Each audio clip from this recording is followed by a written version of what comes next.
Hey, live on YouTube. That's cool. We should be live right now. Let me just check something. You know what?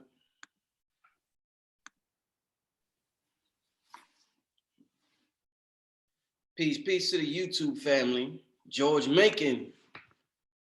You got that copy and paste on lockdown, George. You always the first one. This dude, George, yo, Q, I could stream at 4 a.m. George be there like. He in there. He's like, nah. He in there. George ain't no joke, man. Shout out to George Macon. Shout out to George Macon. Shout out to everybody filling in the chat room. Y'all filling in the chat room fast for my boy Q. I'm honored. How many of y'all heard of this brother before? Yeah, I told y'all I was going to be collaborating with YouTubers this year. And I was gonna expand my network and expand my platform and reach out to people that I think that are out there doing their thing and are interested. And I can't start this show without giving a big shout out to the sister Offset, Lucid, aka Lucid Living TV. For sure. Actually, I was binging on her channel, and that's how I found out about this brother right here, CueReaves. So shout out to Offset and what she do. And y'all make sure y'all go support Lucid Living TV. But and before we start, I'm gonna let people fill in. Let me give a shout out to a couple of Black businesses that are out there doing their thing. Give me a second, family. Because we got some people out there that's really doing it big out there with their business. Can't leave them out there. Yeah. I want to start out by giving a shout out, of course, always to Lisa Brown. Let me know in the chat if any of y'all got the yoga mats yet, because I've been shouting her out a lot. But shout out to Lisa Brown, beautiful sister with the yoga mats, and she do her thing. And symbology is very important, and me and Q's going to get in that today. This brother's a subconscious specialist, so we're going to get into the whole symbol game. But what better way to do yoga and engage in spirituality with the spirits and the symbols all around you? Shout out to Parindra Rajadit. If you need help stimulating your follicles and your hair growth, definitely got to holler at them. Heard good reviews about them. Of course, shout out to King Simon with the numerology. When it comes to numbers, this is the man right here. I wish he was here so I could ask him what this 2222222 mean, because we doing this interview on 2/22 on the 2020. So shout out to King Simon with the numerology. Also, Mama Pill. I'm about to have an explosive interview with Mama Pill, so stay tuned for that. But Mama Pill got the formula and the products that could definitely improve your life. Mama Pill passed down some game to KT, and KT gave me the game. And I tell you how much he helped me, especially when my queen was pregnant. So shout out to Mama Pill and KT and what they do. And with that being said, man, I gotta get official like you, bro. Boy. Man, I'm getting there. Listen, yo, Q, man. So introduce yourself for those who haven't heard about you. Your YouTube channel is fairly new, but you got a lot of videos up there. You've been putting in work, a lot of work, my brother. But tell the people exactly. I told the people you remind me of Bobby Hemmett a little bit with your teacher style. It's a little crazy and out there in a good way. In a good way. You know what I'm saying? In a good way. So tell the people exactly what it is that you do, my brother. Well, I got started in what we could call the spiritual community or metaphysical community based on the necessity of myself. I needed to understand more of what I was experiencing, engaging myself with on an everyday basis. I've noticed very strange things around me. Sometimes friends of mine or people that I slept with weren't themselves, kind of formed a different identity at times, like possessed. So like I was young, maybe 18, 19 years old, realizing a lot of the people close to me were becoming possessed for some weird reason. And I couldn't really understand why or understand the connection to this form of possession. So I needed to get more answers. So as I just started digging into self-discovery, so many different things arose, from salvia trips to females that I was with giving me ancient names of myself. I never even heard of these names before. Just a lot of weird synchronicities that got me to the point where I was allowed to be even more intuitive into this reality of teaching or understanding. You know, I'm still discovering it myself, to be honest. I'm relatively new in the spiritual and metaphysical community. If you want to give it a time stamp or a time frame, I probably seriously thought of metaphysics or thought of myself as a student of metaphysics for probably about 3 years. So I'll say a good 3 years. I've been discovering what this looks like and not going by another person's standard or doctrine, because I'm not really a big reader, even though I understand the importance of words. So it's not like I don't read. I do. I read life. And sometimes I don't have to close myself off to a book to understand the philosophies the book is trying to advocate. Because remember where the book comes from the life. So if you focus on the life a little bit, you can kind of get the same essence that the book got, especially if you put yourself around the right forms of life or life forms. Indeed. So and shout out to I seen all set in the chat room. Shout out to that sister. I just checked out this chat and seen this sister. Shout out to Lucy Live It TV. Now it's interesting you say that, my brother, that you're not into books that much. One person that we all know about that's pretty famous who said that and lived by that was Dr. Sebi. And Dr. Sebi said he learned from nature. And what I want to ask you is, you say a lot of bold things, a lot of things that I haven't heard before. One of the things I recently heard you say, and it struck a chord with me, and you said that the Saturn's rings are melting. And yeah. I want to, and that was interesting because we all know 24 hours in 2020 damn sure ain't the same as 24 hours in 1991 or 89 or 87. The day was way longer then. I mean, I could go on the internet, I could read a book, and the day's going like that. So what made you make the correlation between the rings melting and time speeding up? Where you get that from, my brother? So as I start to get into different aspects of myself, and this was really understanding, like, why am I, like, what the fuck? Like, why am I going through this struggle? Like, why am I feeling the way I feel? Why do I feel guilty about things that I don't understand? Why do I feel like I need to judge myself? And I don't even fully understand myself or perceive the full awareness of myself. Yeah, I put so much pressure on myself. I was young thinking of this. So I remember one time I was in California going through a real bad breakup and separation, you know, of the girl I was with, the kids I was raising, et cetera, et cetera. And I remember a name came to me. Now this is weird because, like, as a kid, I kind of always communicated with myself. So, like, I'll ask self how to help self. And then self would always respond with something ingenious to do to try to help self. Like, an example of that was I was young. I didn't come from a lot of money, but yeah, I still needed to eat. And I was 8 years old raising myself. So I used to talk to myself to figure out how to make money. And I remember myself came to me and told me one time, why don't you go to Walgreens, grab a birthday card and tell someone you are $1 short from the birthday card. Like, literally, it was like a full-blown conversation with myself. I'm like 8. I'm not thinking of this. Who thinks at 8 years old how to be like this? And once again, this goes back to, like, us being influenced by spirits all the time. We just don't know. Some are more aware than others. I was alone a lot.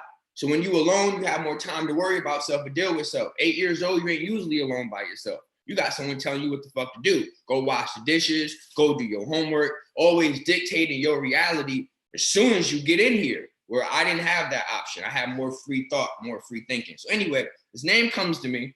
and it's like Sabbathel. And I'm like, oh, fuck no. I'm hearing voices, nigga, what the fuck? You becoming possessed now?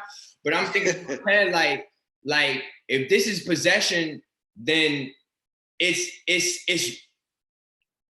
deep. All right, so depression is associated to feeling like abandoned, alone. You feel depressed, like compressed, like pressed down, like back against the wall. You don't feel embraced. Like I saw on the yoga mat, Isis has her energy like this. Mm-hmm. Feel me? This is embracing. This is opening. You don't feel like that when you depressed. You feel closed off. Like when you see a motherfucker holding themselves, you like this, you would naturally think that this would be like aggression and offish. But this is an embrace. This is actually to cuddle oneself, to hold oneself. And we're literally going through this embrace. But anyway, I felt like this energy was embracing my depression. It was embracing me feeling like I was alone and letting me know, like, nah, bro, like, you're not alone. Like, we're with you. I'm with you. If none of us else are willing to speak to you, I'm willing to speak to you. So anyway, this energy was known as Sabbathel. I had no clue what this energy was. I ended up looking up this energy in a Jewish encyclopedia. It told me it was an angel or an intelligence that represents divine light. So boom. So I guess I started like working with this energy, and Saba or Sabaism. This is actually a real thing that I discovered later on. And this is associated to Venus and Saturn worship. So I started realizing how the planets are working with each other and how one specific planet is going through a transition. Well, all the planets are going through a transition, but one specific planet is going through such a transition, it's affecting us. And I realized that one planet is Saturn, it is Satan, it is these different personifications of something that is dictating your movement. That's how I look at Saturn, as a macro planet that is dictating my motion or movement. Now, there's a lot of things that's dictating my motion or movement. Don't get it fucked up. There are a lot of constructs, principalities that make you up. But judgment, that's huge, because that's associated to identity. So Saturn's connected to judgment. I was able to easily Google, what do the planets represent? We know Saturn's directly associated with time, judgment, amongst other things. But I realized that judgment is not becoming a organic thing. That judgment itself is becoming inorganic because we're judging people through inorganic means. That's your internet, that's your cell phone. We're gonna be able to talk about that later. But my point is, because we're literally transitioning how we're perceiving self and the energies connecting to self, it is transforming these things. And of course, melting is a form of transformation. So these rings have to melt based on our perception of things. We don't allow organic things to judge us no more because we ain't interacting with organic things no more. So now inorganic things are starting to represent judgment, and Saturn, inorganic energy goes beyond our space-time, our Milky Way galaxy, the female we dwell within. Artificial intelligence is outside of her. Think of artificial intelligence as like handcuffs. And these handcuffs have been placed on our Milky Way galaxy. So there are an artificial construct that has binded us. But some people can escape artists. So can remove themselves from certain things that try to hold you down. I mean, that's a complicated question because there's a lot of answers that go to it. Like basically, you gotta understand identity's changing. So because we don't identify ourselves the same way, then we don't judge ourselves the same way. So if we don't identify ourselves the same way, we ain't gonna judge ourselves the same way. Thus, the things that are connected to our judgment is not gonna be the same way. But we gotta talk about all the planets. We can't just go into Saturn, because Saturn's also associated to your sacral chakra or your lotus flower. And the lotus flower has to do with the opening of an energy or a being. That's Egyptian culture. Well, culture talk about an ancient pyramid in old times, and then on the top of the pyramid, in the beginning there was nothing, then there was a pyramid, then there was a flower on top of the pyramid, and the flower opened up and rock came out. But before I ask you the next question, Q, how often do you talk to these entities? Do you have to like engage in ceremony, like some people do shrooms and they start seeing entities, or is this like regular for you, like where you're able to communicate with entities? Or the spirit realm, or do you need a sister by you that could tap into that realm? Like, how does that work? So it originally started where a spirit spoke to me completely different frequency than my own self. So I knew that it was something different. I still haven't decided if it was an external or internal thing. We'll go talk about that in a second. But I knew that it was something different than I've ever been used to. This thing is communicating with me, and I've never communicated with something that didn't sound like me. So that has only happened once. It has never happened again. I've never heard another voice or another consciousness inside of myself. It happened one time. Now, what I will say is that after that happened, actually before that happened, I did take an herb. I was able to see into an altered reality or world. And then what got me into where I'm at now is the service that I offer. And it's called a subconscious regression. Another word for it is quantum healing hypnosis technique. And basically this is a way of going into the quantum self or your different versions of self. So when I went into that, I was able to contact these spirits as well. When I came out of that, I said, I have the ability to do this as well. So the person who did it to me, I actually ended up doing it to her about a week later instinctively. I just kind of tried it and it worked. So now a lot of these spirits are communicating with me through other individuals. So when I was to do a regression on an individual, sometimes the message is not just their message, it's our message. That's how powerful these things are. That these things can put us on timelines where we converge to the same point where we can then be conversed with, and it helps both our paths. But that's the beauty of natural singularity compared to inorganic or unnatural singularity. Give me an example, Q, so because I know the people loving this type of talk. Give me an example of a recent conversation you had with one of these entities about, just whatever's going on. So I communicated with an energy that considered itself Hathor, Isis, it's a couple names that represent this energy, but I was communicating with this energy about 2 days ago.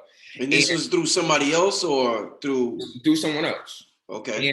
And this was connected to her story, clearly, but her story is our story, just like most stories are our stories, because we come from a singular body. That's a whole nother construct as well. But she was explaining to me how she would represent one of the main divas. So I've explained that in order to create what you would call an astral world, first off, the astral world is not made of physical material. The physical material is associated with the combination of a sperm and an egg. So there is something that is not there within the astral realm that is preventing it from being physical. This is real. Like I explained, a lot of us think that we are physical beings having spiritual experiences, but a lot of us believe that we're spiritual beings having physical experiences, but I tend to actually think the opposite, that we are physical beings operating the spiritual, operating the emotional, and operating the mental. So we're actually operating those things as the singularity you would call solid or physical, as we're dealing with liquid, gas, and ether. But she's explaining to me that she all right, so I believe that the astral world is made up of a being that was sacrificed, killed. Now, the story of that could go with Osiris, how he was broken up into pieces, and then Isis put him back together again. That's your fucking chakras. She broke up a being and then used the ashes of this being to phoenix his ass or resurrect his ass through an internal system you can call the astral realm or 7 worlds, 7 bodies, or 7 seas. I got information to talk about it as well. But anyway, she then kind of is in charge of creating a 7 world system, chakras, all right? And in these 7 worlds, they were supposed to be the eggs of females. These are eggs, worlds, orbs, spaces to hold a spirit, because I believe a sperm is a spirit. So just a space to hold a spirit. The spirit's in your crown chakra, the spirit's in your third eye, spirits in your throat. So these are spirits. Because think of your body as a solar system, and the chakras within your body is its worlds. All worlds store organisms, and these different organisms are the different spirits that are animating your different chakras. But here's the secret. these 7 chakras are in essence metaphysical eggs, but then they have been impregnated, and they have been impregnated by masculine energy. So I've explained or asked this energy, would this correlate to 7 archangels? Because an arc is something that's holding something up. Could these 7 archangels actually be the 7 male deities that are ruling or watching over the chakras? She confirmed this was true. She also confirmed that these are the children of the original divas that are supposed to be operating these chakras. These original divas, of course, took on feminine polarities. This is why Gabrielle is supposed to be Gabrielle, or Michael's supposed to be Michelle, Raphael is supposed to be Rachel. Right? This is why these masculine names actually still hold on feminine tendencies, because they're taking on that which they come from, which is a feminine polarity. And we have a history of doing that, taking on the name of that which we conquered, because this is another construct why they chose those names, because they represented the conquering over one's egg or the conquering over a world or a body.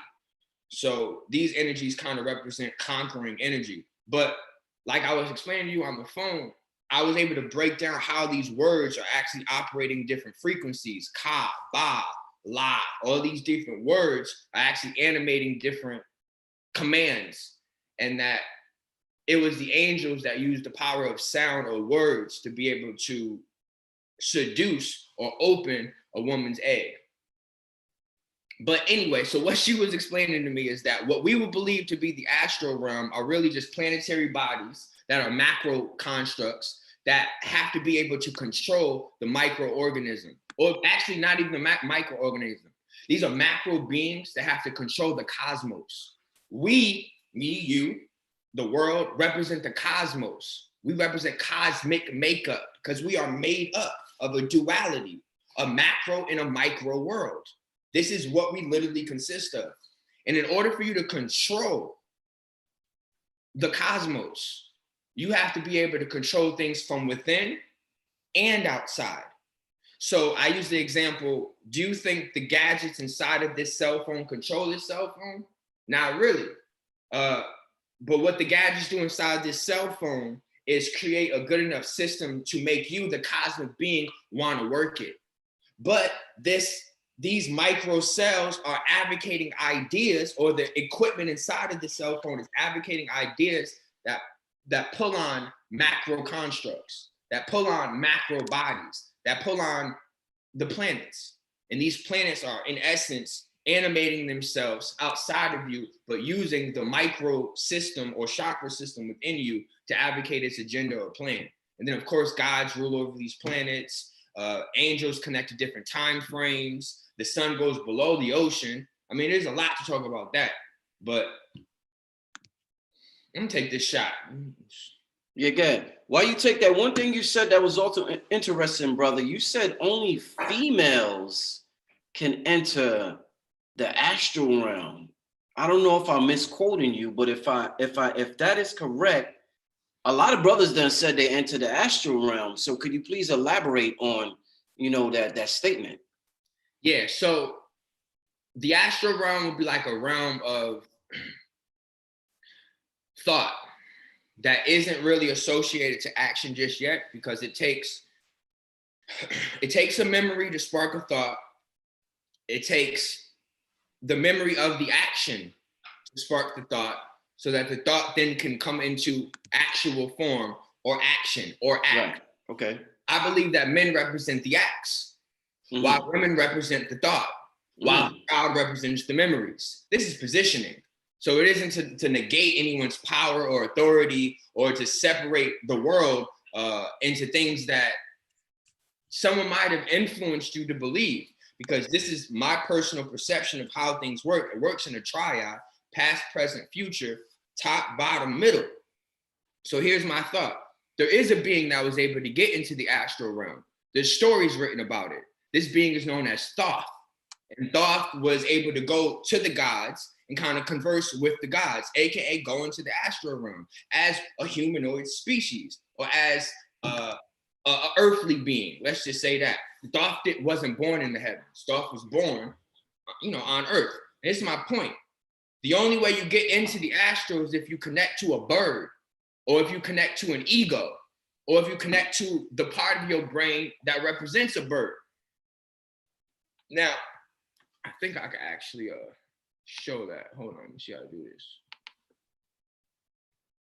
Is it working? Yeah. So let's see here. Here's an example of that right there. Yeah, let's see some images, man. Come on, man. So Bring you it. see this bird, right? Yes, sir. Okay. Let me move this here. Now, how the fuck are you physically entering the actual when this bird is inside you? Mm-hmm. How are you seeing into this eye? Now, what is this eye? This eye also connects to your belief system. This also connects to what we can call a pineal gland. But here's my understanding of it, all right? So you are cosmos. You are made up of two polarities, the polarity of your mother and the polarity of your father. Mm-hmm. And you are living in the bodies of these individuals. The first body was the sperm. That's the first body that you enter. That's your dad. So you're living in the body of your father. And then you enter inside of your mother, but don't negate the fact that you still had vision, because that vision is what got you to the egg. So that's one eye. That's a vision. You don't see the sperm. Hold on. Hey, Casper, you know what that is? You don't see the sperm with two eyeballs and two orbs, or the brain. You see the brain with one orb, and they show you one eye inside of your brain. This is what they're showing you. So there's one eye. Now, I personally believe this sperm or this brain is the sperm. It is your micro spermatozoid that has grown up into a macro cell you call the brain. This is why I believe the brain and the sperm is associated to each other. And I believe that the body actually is feminine. That's why all bodies are female. That's why even the masculine phallus that we perceive to be so strong and mighty ain't nothing more than the feminine clitoris. It's the images right here, and closed penis. But anyway, I'm going too fast. So my point is, here's my point. My point is, that first eye would represent your father, your first form of vision. That would be considered your right eye. Okay? So this is how the body works. Your left brain crosses over like this. So you're going like this. We're X-Men. So the left brain connects to the right side of your body. The whole right side of your body is controlled to the left part of your brain. Surprisingly enough, the left part of your brain is dictating all of the logic that is producing your beliefs. It is the things you hold tangible. It is the things you aggressively believe in. It is the aggressive part of yourself. And if you want to understand how the two polarities, one would be aggressive, one would be nurturing. Well, you won't say nurturing is masculine because you don't find that too often. So the aggression is really masculine. This is the masculine part of your brain. This is the masculine part of your body dictating your right side. How many of us are right-handed? How many right-handed things do we do in this world now? That's literally forcing us into a masculine, controlling world, only using the left side of our brain. All right. Now you have the right side of your brain. The right side of your brain is feminine, connecting to the left side of your body. All right. And these are two visions. This is what your eyeballs connect to. Your right eye is seeing the vision of your father. So when they do the occult shit and they're showing you all this shit and the right eye is covered, they're showing you what energy they're pulling on. The energy of dominance, of masculines, of the father. When they switch the eye over and they're doing it like this, they're showing you the left eye, showing you the feminine energy. Now, if I'm not mistaken, I think left eye used to cover up her left eye. I'm not sure. Let's look it up. You know what? I'm not sure. I don't have a problem with real time. Yes, sir. Because this is going to just kind of confirm, because like I said, I'm not reading, all this stuff. It's really like intuitive feelings. Because you know that she took on an aggressive role. You know that, okay, yeah, she always wore a patch over her left eye or a Band-Aid under her left eye, all right? Signifying, more, okay, if you're gonna put a patch, you know that you're covering something. It's like a scar. It's like a Band-Aid. Why is she putting a Band-Aid over her left eye? because the left eye, which is connected to the right side of your brain, which is feminine, is hurt. It needs to be bandaged. It needs to be addressed. But she kept her right eye open. And remember, the right eye represents masculinity, dominance. The bitch burned the house down. She was the fucking turnt one. She was that. So this is all subconscious communication. That's why I was like, nah, fuck all this. I can't use all the other stuff that I don't really understand. What I do understand is that everything is communicating to our subconscious. And I was like, I got to figure out what this subconscious communication is, because the reality is we're only able to perceive 10% of our reality. Science tells us that.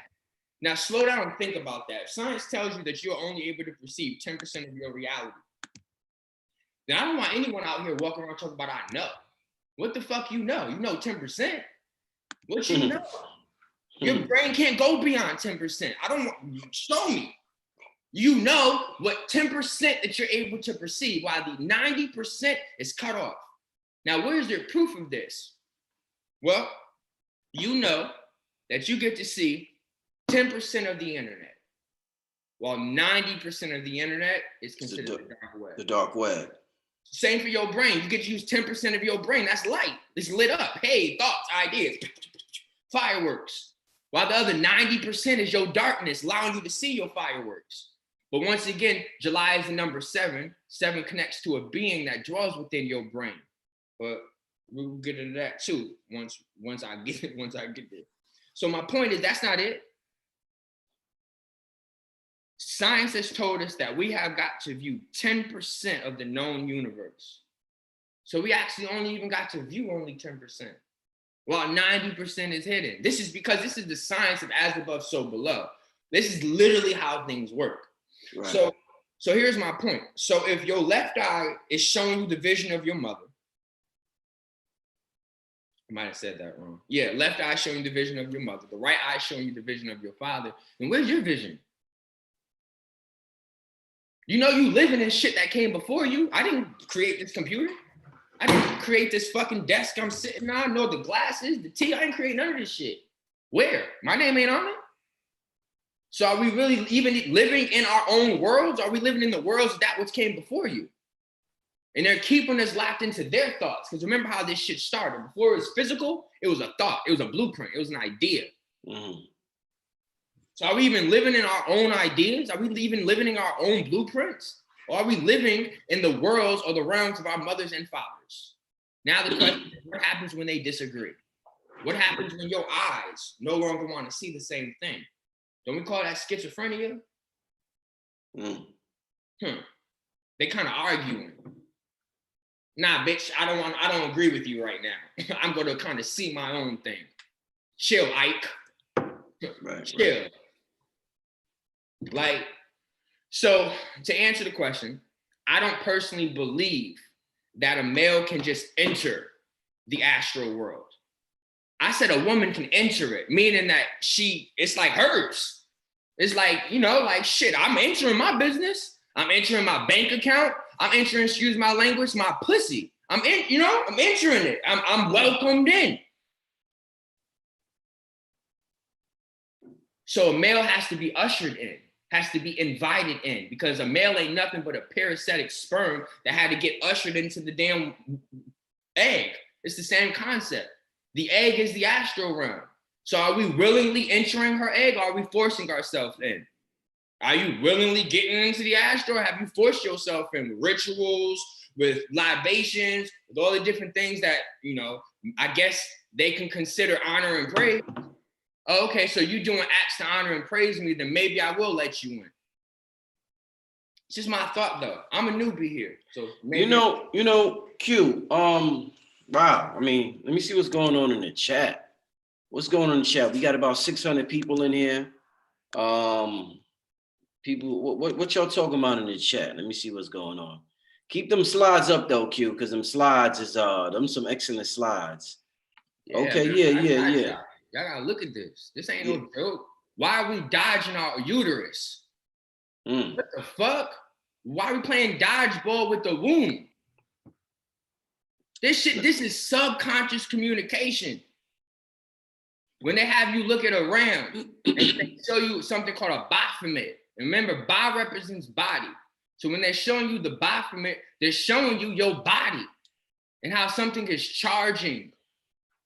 Let me ask you this, Q. You know how they say, as above, so below, as within, so without. Some people feel as though when you study the history of so-called white people and so-called black people, people come to the conclusion and they say, you know what, we got a symbiotic relationship. Our nature is not weak. It's impossible for us to get along because we are the polar opposite of each other. I want to ask you, and that's how some people feel when they study and analyze everything. When it comes to our inner selves and our conscious mind and our subconscious mind, is there a symbiotic relationship where there's always going to be an inner dispute because one is the all-knowing, which is the subconscious, and the conscious mind is so limited, 10%, that there's always going to be beef. There's always going to be that angel on the left shoulder, the devil on the right shoulder, and there's always going to be some type of internal conflict, and we're always going to have some type of internal beef within ourselves because you got one all-knowing and one so limited. Is that how that is, Q? I got you, bro. So we're talking about directions, and let me let's pull this up. All right, so we're talking about directions. How I get back to this video for a second. How this thing work, boy? Stop video, pause, share, stop share. Okay, all right, I'll pull it back. So we're dealing with, you're talking about a split, all right? Black people, white people, all right? We're talking about a split. Now, when we talk about anything split, we have to first ask, where the fuck do we even come up with this idea? Like, where does a split come from? And if you slow down and look at your body, you're like, damn, well, I do have two eyes. I kind of do have two hands, 2 feet. I kind of am split. My brain does have two halves. So as we're constantly realizing the division within even ourselves, but somehow, some way, through our division, 2 and 2, feel me, this is deep. Through our division, we were still able to come together. Now, how do we come together? In this thing you call a human. And this human is made up of an arm, leg, arm, head, Allah, 5. It's made up of 5 points. And the point is, we're too focused on the square, which is the 4 points, never focusing on the center. We're too busy going north, south, east, west. I'm great because I'm the east. I'm rising.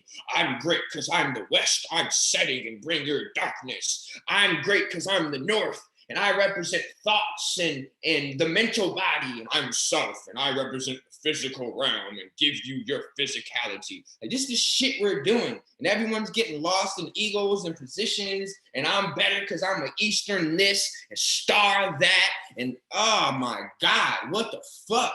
Who's centered? Everyone's too busy asking who, what, when, and where. 4 directions. Nigga, what about how? Where's the how? Which is the 5th secret. We always want to negate the 5th construct. Always happens. Now here's a little deep concept about how. The word how is actually pronounced who, H-U. So it actually sounds like the word who, but it's pronounced Hugh, like human, Hugh, okay? Hugh in Sophism means God. So it's interesting that we also connect God with Allah. Now remember, how is the 5th construct? What, when, where, or what, when, where, why, and then how. So that's the 5th. Allah has 5 letters. How is associated to the 5th. Hugh is associated to the 5th. Human is getting into an ascension into the 5th dimension. I mean, there's a lot of levels to this. Here's another concept of it. Everyone wants to claim a fraternity. I'm Delta, I'm Alpha, I'm Theta, I'm Beta. But no one ever wants to acknowledge the 5th one. That's Gamma. So this is my point. The reason why we're not centered is because nobody starts to think center. Everyone thinks that 4 sides is good enough. I'm a praise to the directions, north, south, east, west. What about you, which is the center being that's kind of in the middle of all of it? Do you acknowledge yourself? How often do you acknowledge yourself in tangent with these deities or energies we're supposedly outside of us praising and honoring every second? You don't think that they would want you to honor yourself? Where do you think they are? You think they're outside of you? That's the problem we have. Everyone thinking these things is outside of them when the truth is they're inside of you. Now, what power does that give you as the human, the light being, the God man, that has the power to keep these deities that you're honoring and praising inside of you? They don't want you to know that they're inside of you, because what control does that give you? No, that's not happening. So what they rather do is they rather make you think they're outside of them, or you're outside of them, so that you can't grasp them, so that you can't get to them.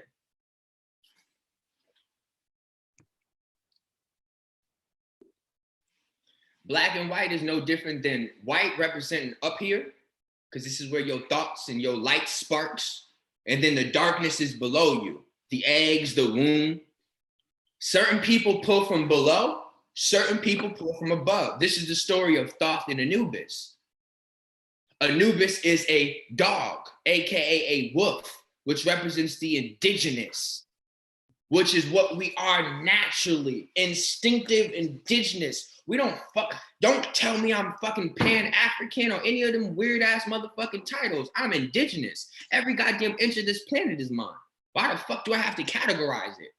Put into a title or a frame? I'm American, I'm African. Okay, I guess. I'm indigenous. It was when we started not thinking about our own ability to be indigenous and to kind of instinctively live off of the land in our brothers and sisters like a pack. It's when we strayed away from our pack and then figured that we could no longer stay with ourselves. This is crazy. This is the story that keeps going on. You know, Q, so much talk within the spiritual community also about us being light beings and light magic, black magic, we're light this, we're black this, whatever. I remember one time Bobby Hemmett said a long time ago, when you die, and I want to get your opinion on this. He said when you die, don't go to the light. The light will get your ass flipped right back into this realm and reincarnated. Go to the darkness, but the light will bring you right back in here. With your knowledge right now, what do you think about that statement? That's facts. That's the biggest. I fucking love Bobby. Now remember, Baba means a Baba. Okay, man, a Ba represents body. All right, let me just and I'm gonna break that down in a second. So a Ba represents body. It also represents a support system. All right. So anytime you hear the word Ba, I want you to think body, and I want you to think support. For example, Ba, bath. It is supporting your body. Support and body. Ba. I'll give you another example. A battle. It is supporting your body through war. Don't negate it, but think of support and body. Anytime you hear Ba, bat, bastard. All right. So when you go into the light, you are allowing yourself to enter what we would call reincarnation or reincarceration. The light represents an already formed idea. Grasp. Once again, let me slow down and say that. The light represents an already formed idea. If you are a soul that is here trying to discover the map of self, therefore form the own dimensions and angles of self, why the fuck would you want someone else's light? So what ends up happening is that light is considered God or the All-Father, or different terms that kind of precede this, the whole spirit. And you are kind of animating again in the mind of this spirit. Now, the reason why you have different experiences or different forms of life is because this spirit has lived a long time. Let's just say predated from the Bible till now. That's what, 4,000 years? So we can say this being has animated itself 4,000 years. So that's 4,000 different forms of lives and experiences a person can come back into and reanimate themselves. But what about your own life? What about your own light? You're not going to find your light in someone else's light. You only go find your light in your own darkness. So then you can illuminate to one's own light. So he's saying basically, don't go back into a sperm cell, get into an egg. That is what you got to get into. You got to get into the primordial waters. That is where your egg is. Damn. Get back into that egg, huh? Shit. That's what this is all about. Listen, we haven't entered the egg yet.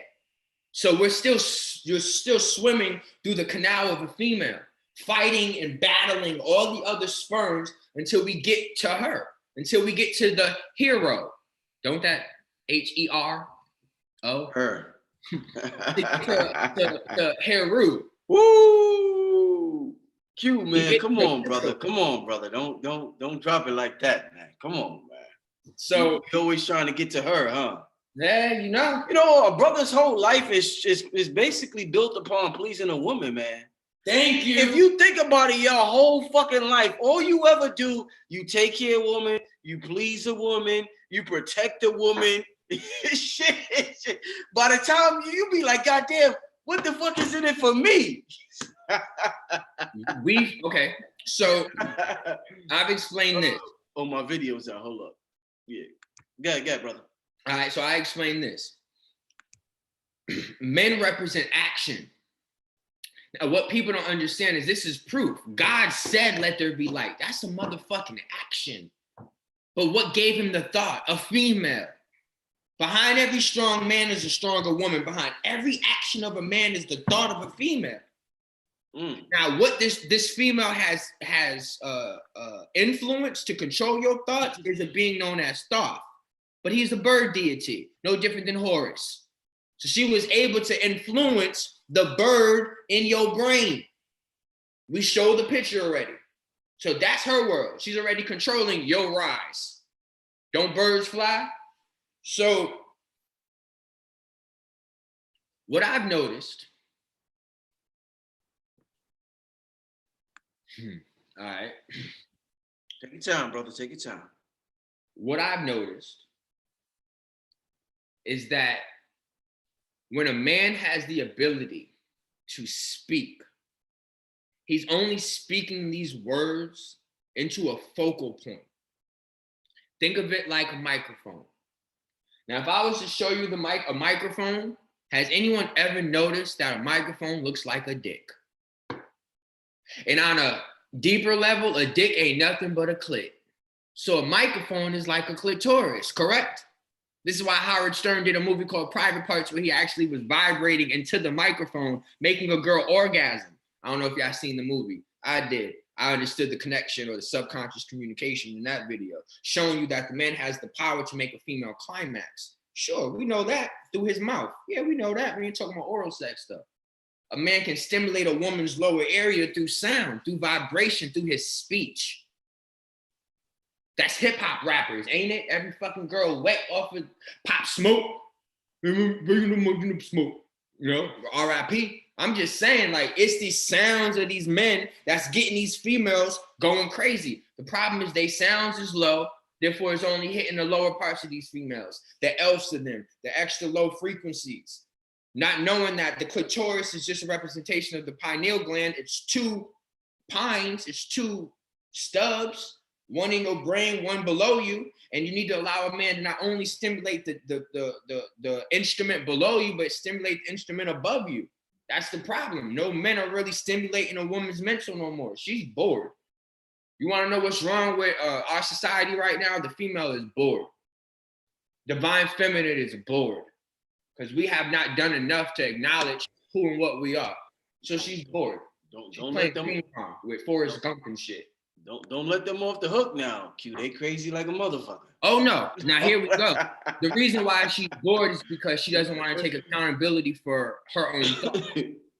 And her own thoughts, of course, is what led us into the actions we take. But that's a whole nother construct. A woman's rage is real. And because she won't go beyond her rage, we're kind of still tethered to it or encompassed to her rage. And her rage becomes our fear. and our fear becomes hurt, becoming frozen. That's the whole Disney concept. Right, right. Q. So, what is it exactly when you tell us a little bit about your regressions, the subconscious Man, that's just deep. Service that you have where you do like these regressions on people. What exactly is it?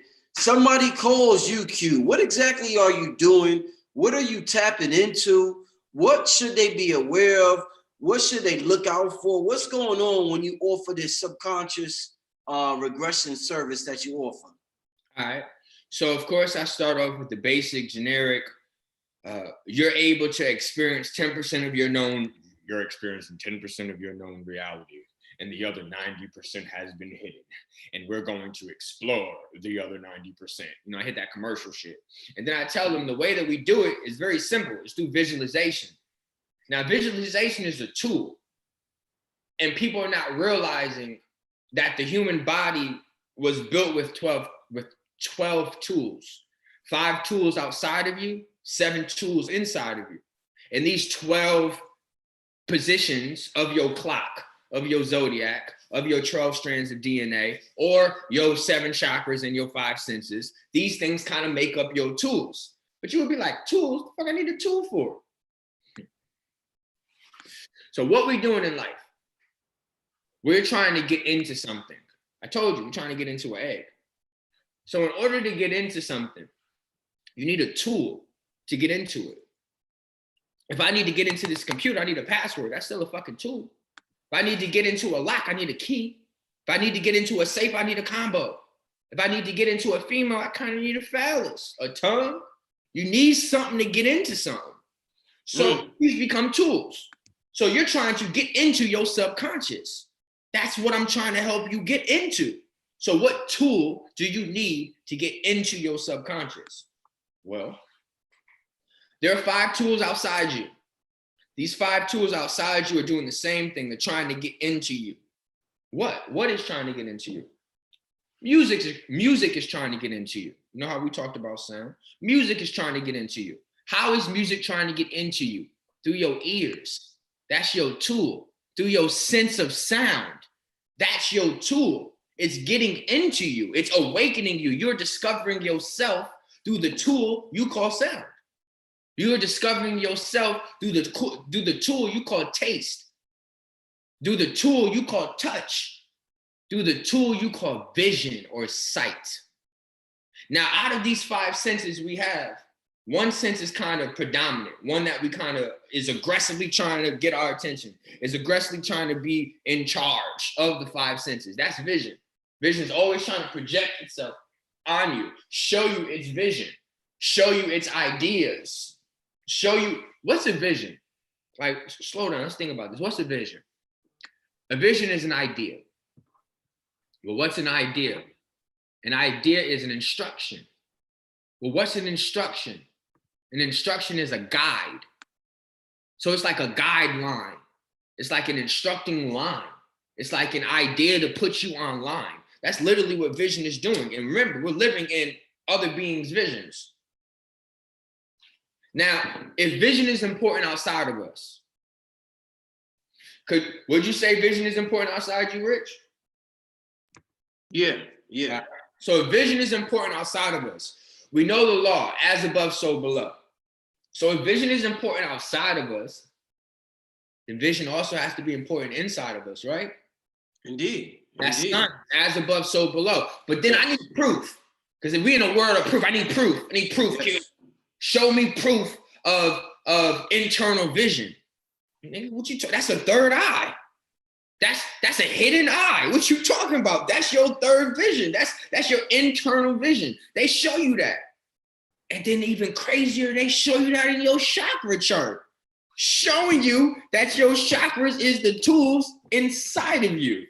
Helping you discover you. Helping you become aware of you. This is literally what the 12 tools of you do. Your 5 senses outside of you and your 7 chakras inside of you. But a lot of people don't understand that your 7 chakras have their own jobs or roles. And they also eat or crave. They have stomachs. They consume. How many people are even out here talking about how the chakras are consuming points? First off, we want to talk about chakras are energy points, but doesn't energy need to be fed? So what's feeding the energy of your chakras? Like, so I said, oh, I know what the chakras are. And I know what the chakras do. The chakras connect to different planets. So I said, they're literally in order. I said, the crown chakra connects to Mercury. Mercury, now, of course, connects to body parts. So each part of the hand connects to a different planet. Surprisingly enough, the pinky connects to Mercury. So a lot of us are raised in 90s cartoons, and there was a cartoon called Pinky and the Brain. And the brain was always telling Pinky, let's take over the world. Mm-hmm. But the pinky connects to Mercury. So why would the brain, get it, be telling Mercury, the crown chakra, let's take over? It's because brain is your third eye. Now let's go. So your crown chakra is a world that is obsessed with memories. If you want to know what an Akasha record is, now once again, remember I told you these chakras are connected to females? Remember I said that, right? Yeah. So show me proof. Your crown chakra is associated to records. Well, the only records we talk about in the metaphysical or spiritual community is what we call the Akashic records. Well, the Akashic records is named after a being or a deity. Her name is Akasha. And do you know who played Akasha? Aaliyah. In the movie, the vampire movie, before she died.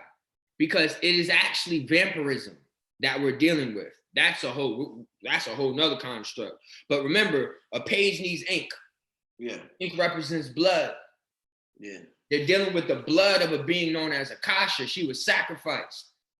So you're living within her body, just like these Christians living within the body of Christ. Mm-hmm. Sacrifice. They live within the bodies of sacrifices. Mm-hmm. So they're living within the body of a sacrificial being known as Akasha.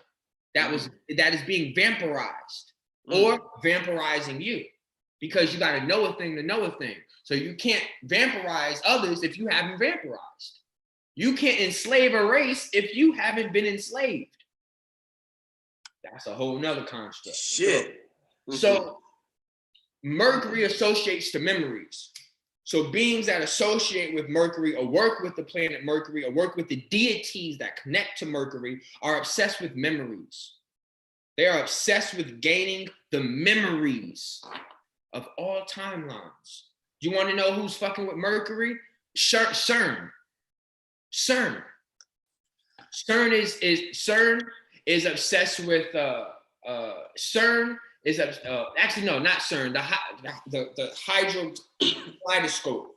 When they spark the two things together, they're sparking them together so that they can open up time portals. If you open up time portals, you're opening up timelines that incorporate different memories. If you are a goddamn ruler of this planet, then you know all the information on this planet. So you ain't going to be obsessed with gaining the information on this planet or all the memories on this planet. You don't got all that shit. You will be obsessed with opening up portals or doorways into other realms so that you could then get the memories of other places so that you can predict or prevent certain things from happening in your timeline. Yo, Q, man, this, I don't mean to cut you off, but this shit is getting spooky. In my world. It's getting spooky. This shit is getting spooky. Not in a bad way. Let me explain to you. I got a, hold on, what's going on? I got an album, a meditation album coming out called Mercury Meditations. It's called Mercury Meditations. I had a dream a few days after I announced the album to the people. I had a dream. I was in my home. I'm with my queen, and I like hear people in the crib or whatever. So I look out the room and I see like some figures coming, some people coming. These motherfuckers say they say they're the portal police.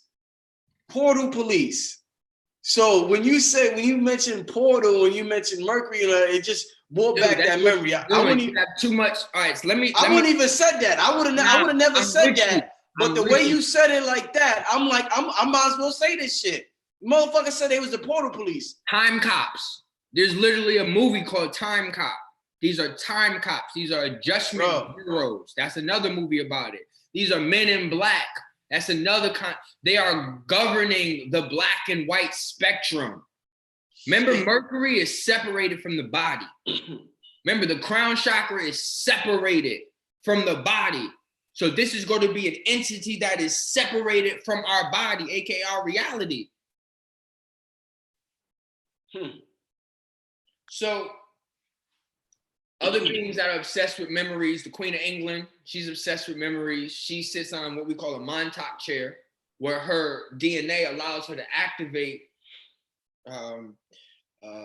hallucinations that allow her to travel into astral realms, but actually be her physical presence in the astral realm.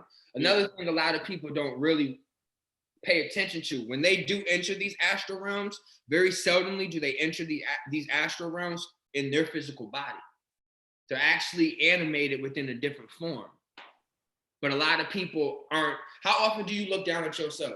Like, for real, like, hey, look at this. We don't do that shit. We out here living the life. That's no different than in the astral world or a dream. You don't pay attention to yourself. So because they don't pay attention to themselves, they don't often notice that they're not themselves entering or being in these different spaces or worlds. Sometimes they are. I'm just explaining to you that is a common issue. All right, so Mercury, all right? So beings that's obsessed with memories. Another being that's obsessed with memories is a being I refer to as Daku. Now, Daku has come to me in various sessions. He is known as Dracula or Dracula. He also has pronounced himself, he's an albino. He is like a Prometheus construct. He also refers to himself as Xenu. Now, Xenu was actually written in Scientology about a lord that killed a race of beings on third Earth, or a version of Earth, 75 million years ago. So it's a being known as Xenu.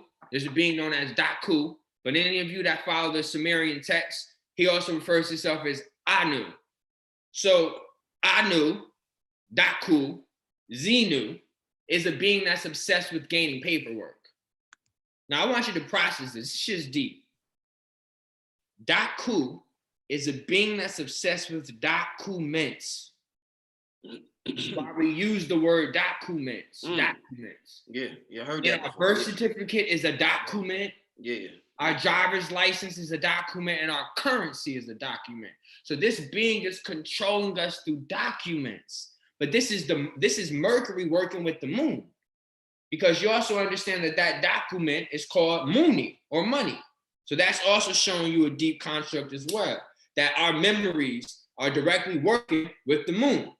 But actually what happens is when you go to sleep, you end up downloading a lot of the conscious memories that you have up to the moon, so that it then can shoot them bitches to Mercury. So your crown chakra is completely obsessed with gaining memories. And that's what it's obsessed with. So when we're trying to gain our crown chakras or go into our crown chakras, we're going into these past lives, do past life regression, which is something I offer. When we do these different things, we are trying to enter our crown, because the more memories you have, the more experiences you have. The more experiences you have, the more thoughts and actions you have, the more genius you become. So I want you to understand that genius is also associated with memories. A lot of these kids are geniuses because they can still remember their previous lives. Still with me? Yeah, I'm here. I had it on mute. My fault. Yeah, I'm here. I'm listening to everything. Just show the logo. I wasn't sure. Yeah, go ahead, brother. All right, so you have Mercury as your crown chakra. It's obsessed with memories. You have your third eye, which is Venus. Now, Venus is highly associated with thoughts and ideas. It is constantly trying to fuel one's thoughts and one's ideas. This is what one's third eye does. Constantly introduces thoughts and ideas. Remember what I said, that's vision. What is a vision? It's a thought, it's an idea, it's a suggestion, it's a guideline. So Venus is constantly guiding you, morning star and all these different constructs. It is constantly guiding you, instructing you. Venus, I want you to think about this. Earth is the third planet from the sun. The sun is light. Light has to pass 2 planets before it reaches Earth. So literally, the sun has to pass Mercury and Venus. So when the sun passes Mercury, it's passing something that's associated with animating a person based on memories. You know how you wake up to the sun? Mm-hmm. Who even says that you're waking up to your own memories? That you might not be waking up to the beings that's inside of you, and you're just animating your day based on them. There's like a lot of thoughts you can take with this, because you're literally passing these 2 planets before they come to you. And they have energies, they have constructs, they have colors. We know colors is expression. So where the fuck do we not feel those expressions of them planets? That don't even make sense. So I'm telling you, we got one that's obsessed with kind of controlling our identity. Let's say that. The crown chakra is associated with identity. I'm a motherfucking queen. I'm a goddamn king. Identity. Ooh. While then you have the third eye, which is associated with the thoughts and ideas of that identity. The guidelines of that motherfucking identity. And the sun is doing its motherfucking job, sending them waves. Mm-hmm. We're going to tell you who you are. That's Mercury. Ain't that a fucking driver's license? Ain't that a birth certificate? That's literally your fucking identity. Yo, this shit crazy how I be putting this shit together. I'm just saying. Keep going, brother. Keep going. You get Mercury, you get Venus. Yeah. Right? Venus is trying to give you your thoughts, your ideas. That's projecting into Earth, which is your throat chakra. Yeah. That's why it's an ear, because it's hearing you. It's listening to you. Earth, ear. Okay. And because what you're doing then is expressing, speaking out the thoughts and identity of another motherfucker. These ain't even yours. Come on, yeah. So then what does it do? It goes to your Mars. And Mars is your heart chakra. And unfortunately, Mars is deserted. It's abandoned. And where or how do we feel in our life? Unfortunately, so fucking lost, abandoned, deserted, even when we're around motherfuckers. And it's an instinctive little feeling that's in us, because that's coming from a different direction. That's coming from a different sun, Saturn. But anyway, so Mars then kind of becomes your heart chakra, and we used to live on Mars. Here's another construct. So it is said that we used to live on a planet. We used to live on the 5th planet from the sun, and this planet was known as Maldek. And Maldek got technologically advanced enough, very similar to, well, a little past what we are now, where they developed space travel. They had robotic technology that basically assisted them on their everyday needs. So they had a lot of free time. In that free time, they ended up warring with each other. A hydrogen bomb supposedly blew up, and that's what created your asteroid belt. But in karmatic law or karmatic souls, when you are destroyed from one spot, you go to the previous spot below you. You fall. Right. Lucifer fell. Same concept. So we fell into Mars. And then what ended up happening on Mars was, it is supposedly that there was some type of natural eruption. So think of it like this. So the 5th planet from the sun died from an inorganic construct. All right. It might not be just hydrogen bomb. It might be associated to other things as well. But let's just say it was not natural. All right. Mars is destroyed naturally or damaged naturally. It is said that Earth then, of course, had Atlantis, and Atlantis destroyed itself unnaturally. And then there was another place called Pompeii, and they were destroyed naturally. A big ass volcano blew up, wiped the motherfuckers out. So now we're up. And if we don't be careful, we can potentially destroy ourselves inorganically or unnaturally, because we're going in order to how things work. Now that's a whole nother concept that I want you to make sure I remember. How a portal opens every 10 years, and how when they did the Philadelphia experiment in 1943, they disrupted the frequency of these portals, and they ended up pulling in other beings. And that's what 1947 Roswell was about. They literally pulled in another construct from another space-time based on them disrupting the field. But we're going to talk about that too if I can remember. But at least I got to say a little bit of it. So anyway, so because we have a memory of being destroyed on Mars, dude, we feel that. Mars is actually the closest planet that we could see. So subconsciously, every time we look up to the stars, and you might not consciously remember where Mars is, you done lived to this motherfucker 10,000 years, so, or more than that, so your body instinctively knows where it is. So you are instinctively, subconsciously looking up at Mars and looking at your destroyed self or deserted self, the memories and emotions that happen on that planet. So Mars represents the heart chakra, and the heart chakra is currently feeling deserted or abandoned. Now, let's say this desertion also connects to the mind. For example, the heart is fueling your body. Mm-hmm. And say that your heart tells you, I'm about to go play ball. That's what your heart is telling you. I feel like I need to go exercise, 5 o'clock, I'm about to go play ball. Mm. So you call your girl up and like, hey, babe, I'm about to go play ball. Now, remember how this worked. Your heart told you, I'm about to go ball. It feels that emotion. It feels like it needs to connect with other spirits. I need to fuck with all these other spirits. I need to connect. So what happens is this energy then gives you the idea of playing basketball. So you're literally envisioning it, meaning that from your heart, this is will, not force. So you willingly thought of this idea, I want to go ball. And that energy came from below you and shot up to your brain, and you envisioned yourself balling. So you end up calling your girl and like, hey, you know, babe, I'm about to go ball. And she's like, nah, I can't, we can't do that right now.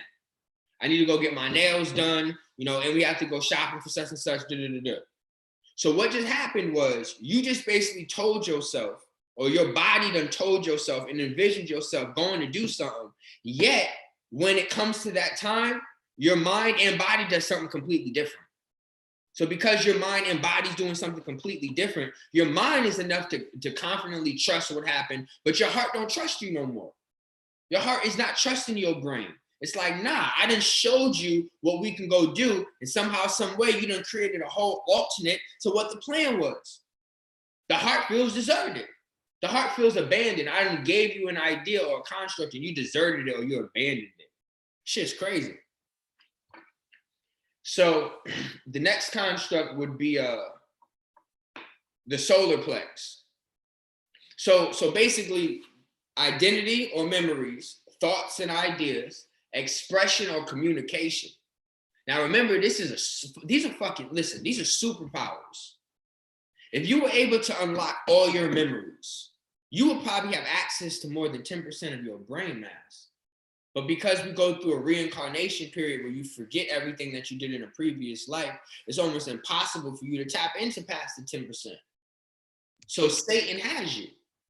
Real quick. I just wanted you to speak on this before we continue.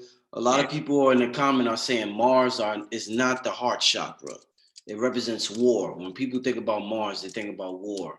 So could you speak on that? Respond to that. Okay, so most wars were fought over what? What, the booty? The booty? The love? Okay. We're dealing with the heart. Are we serious? Are we really trying to say that the heart isn't going through the biggest war out of every body part in our body? The biggest attack that's happening on our body is our heart. Y'all don't feel that? Yeah, y'all right. Y'all right, like dead ass. The heart is associated to war, but can we stop fighting? Can we stop battling? Can we stop producing a reality based on friction? This is why we're not really living in our hearts. This is why our hearts feel deserted. Yeah, our hearts is dealing with the residue of war. Just like you're dealing with the residue of a ruler, which comes in after the war. Something is ruling your heart. And until we get a grasp of what is happening to us internally and externally, it's going to forever be a battle. Right. Within the mind and the heart. Because once again, they don't trust each other. Shit. You done told yourself mad shit in your heart. Or solar plex. Cause I done envision me balling. This is fucking nigga, I'm Kobe in this bitch. Like, that's my solar plex activating. And now you shut that shit down. I'm sitting at the fucking nail salon like this. Like that shit is crazy. Like, this is a battle. But Instagram got your girl thinking she gotta get her nails done every 10 days. This is a battle. You know, I'm not negating females don't need to get that shit done. I'm just explaining, like, it has become a necessity now. Mm-hmm. And you ask why is time speeding up? It's because we're filling our time up with more information. And when you put more information within one's path, you put more density within one's path.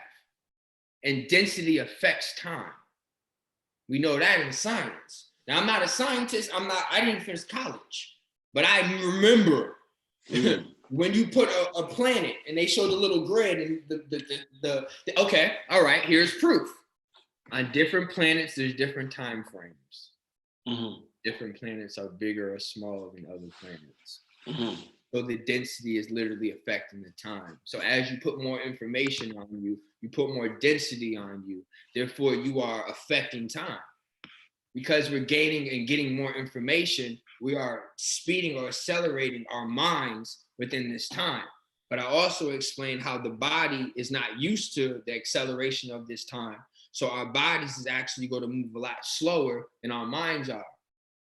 And then how time is. So our bodies aren't going to age as quickly as they used to. Indeed. I want to just say one thing. I want to get into a couple of questions from the people before I get into my next round of questions. But before that, I just want to let the family know, make sure you support the channel. Like I said, I've said this before, like this is a very interesting program I'm doing tonight. And I offer a very unique, interesting topics and conversations on YouTube. And like I said, I watch some channels, Q. Like I could watch I'm just throwing a name out there, Tommy Sotomayor, Yvette Carnell, and they talk about talk about black bitch this, black bitch that, and his donations will be ringing up. He'll get donations. I mean, it'd be ringing up. These black bitches ain't shit. $50 here. See, the shit we talking about, brother, I done posted this link a couple of times. I didn't get one donation the whole time. We done been over here over an hour. That says a lot to me. And I appreciate the support. I appreciate people viewing in, but I'm just trying to figure out the Tommy Sotomayor's. I look at Tariq Nasheed. He gets a lot of love from his family. So, you know, I'm trying to think about is it my topics I'm dealing with, the discussions I'm having? But as far as independent media and this type of conversation and this discussion, it requires support from the family that's viewing for it to continue and for it to continue to be important. This is the type of conversation that should be mainstream, hands down. Our children, all generations should be talking about this because we are multi-dimensional beings. The conversation Q is having, what once was thought and looked upon as you just a crazy nigga, is going to be regular in a couple of years. We only, like he said, we only see 10% of the spectrum, the light spectrum. So what we're doing is we're training not only ourselves, but whoever's watching that. You have the ability to see more than 10%. And when you see beyond that 10%, niggas may call you crazy, but don't worry about that. That means you're more advanced and you got one up on them. What do you think, Jay, and the trendsetters, they see beyond the 10%, they bring the shit back. And by the time the 10%ers see that, the people who see that become rich. Yeah, that's facts. Yeah, you got to see it before you got to create the wave, don't ride the wave. We wave riders. We just ride the wave. Create the wave. See the shit before everybody else see it. And that's what I appreciate about this brother is that he sees the wave before everybody jumps on the wave. So continue doing what you're doing, Q. I just want to say that, and I see the support starting to come in. So thank you. I had to say that. Sometimes you got to remind people. But with that being said, yeah, thank you, Dreamwise, for the donation. With that being said, Q, do you have a Cash App? I do. What's your Cash App, Q? It's a $ Q CUE Reaves. Oh, hold on, $ CUE Reaves REA. And Victor ES. I just put the brother Cash App also $ CueReaves up there, so y'all can send that brother some shout out to Vladimir, Empress Vladimir Dreamwise. Shout out to y'all. I just put the brother Q Cash App up there as well. We've been up here for an hour and a half so far.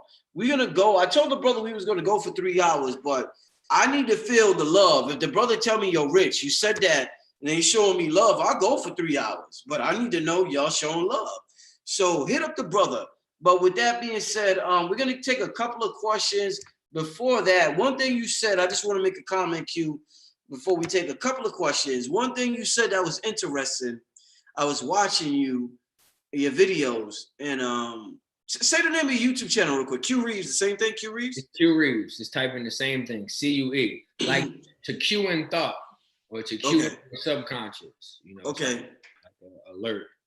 Okay. So with that being said you was talking about the Moors. You was talking about slavery, and you was talking about how you don't think slavery happened. If I don't know if I'm saying it right, and you said that you thought the Moors came from Mars. Mm-hmm. Now, God damn it, Q, you gotta explain that. You got some explaining to do, Q. Tell me, come on, Q. What's going on with that? All right, so the Moors are known as navigators. The navigators. Correct. And what are they navigating? They're navigating thought. They are the first beings that represent the civilized. Mm-hmm. But they do not represent the indigenous. They represent a structure. Now, there's nothing wrong with that. I'm just explaining this is what they represent. In order for you to be able to advocate thought, remember I said the sperm cell is your brain. In order for you to advocate thought, you have to be an explorer. You have to be able to navigate the primordial waters or the waters of yourself. And what I've noticed is that a Moor is a title, no different than a Jew, no different than Lucifer, no different than Enki. These are titles. So if you're saying I am a Moor, you are signifying the title of a Moor. I want more. Now, in more comes consumption. If they are navigators, and I'm assuming you're talking about ships, and where the fuck did they get the wood to create these ships? They had to kind of knock trees down, and maybe they have one ship, and then there are more Moors now. So now we need another ship. More trees got to get knocked down. They become consumers and they kind of represent consumption, but doesn't civilization represent consumption?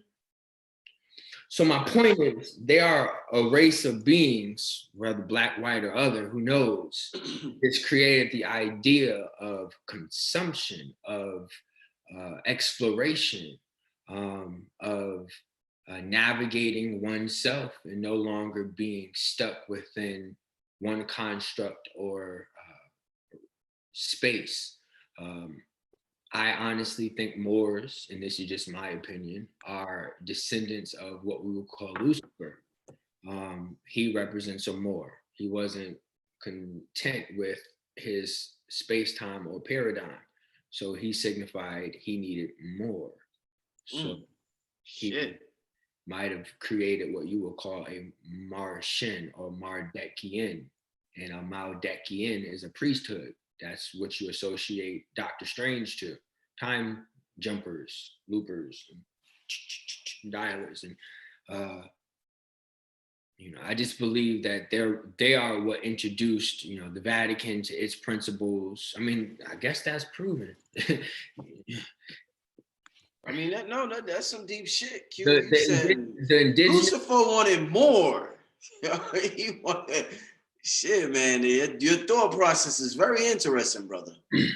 Yeah, it's in the words. You know, I've always kind of understood the secret behind words. You know, I'm a Libra, and I was dating an Aries, and I remember writing a love card, and I was like, you know, I love you, girl. Libra plus Aries, and I said it's libraries. I just like said that shit. But the crazy thing is that's literally what it adds up to. If you put Libra and Aries together, you literally get the word libraries.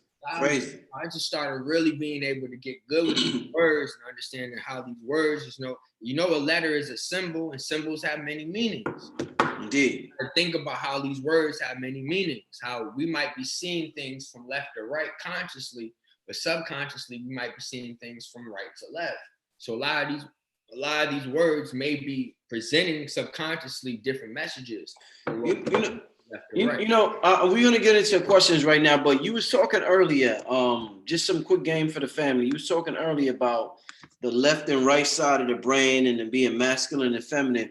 One thing I do, Q, you know, you was talking about when we come into the light, we have somebody else's program. I literally came to this realm in somebody else's program, and my job is to reprogram the default program. Crazy shit. And the default program is mad hard to reprogram sometimes.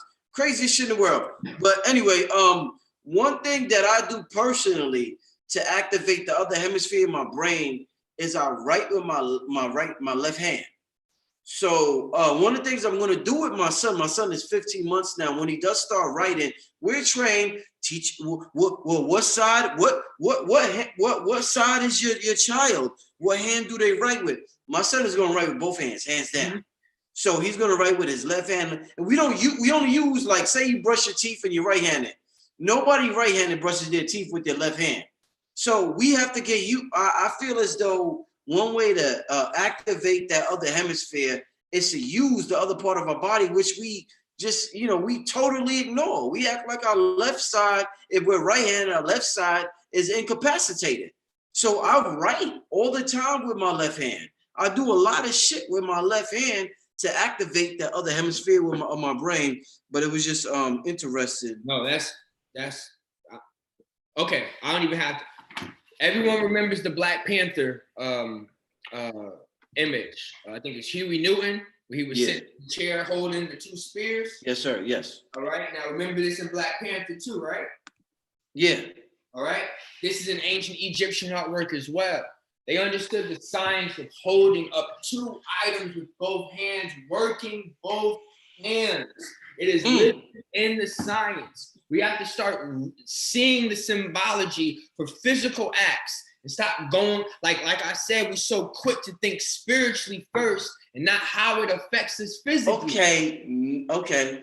I see why you say that now. Okay. Now, as soon as you said that, I see why you say that earlier. Okay, go ahead, brother, go ahead. Yeah, so that was the same thing, that they were balanced, and a majority of the ancient Egyptian pictures were females holding the two staffs. Mm-hmm.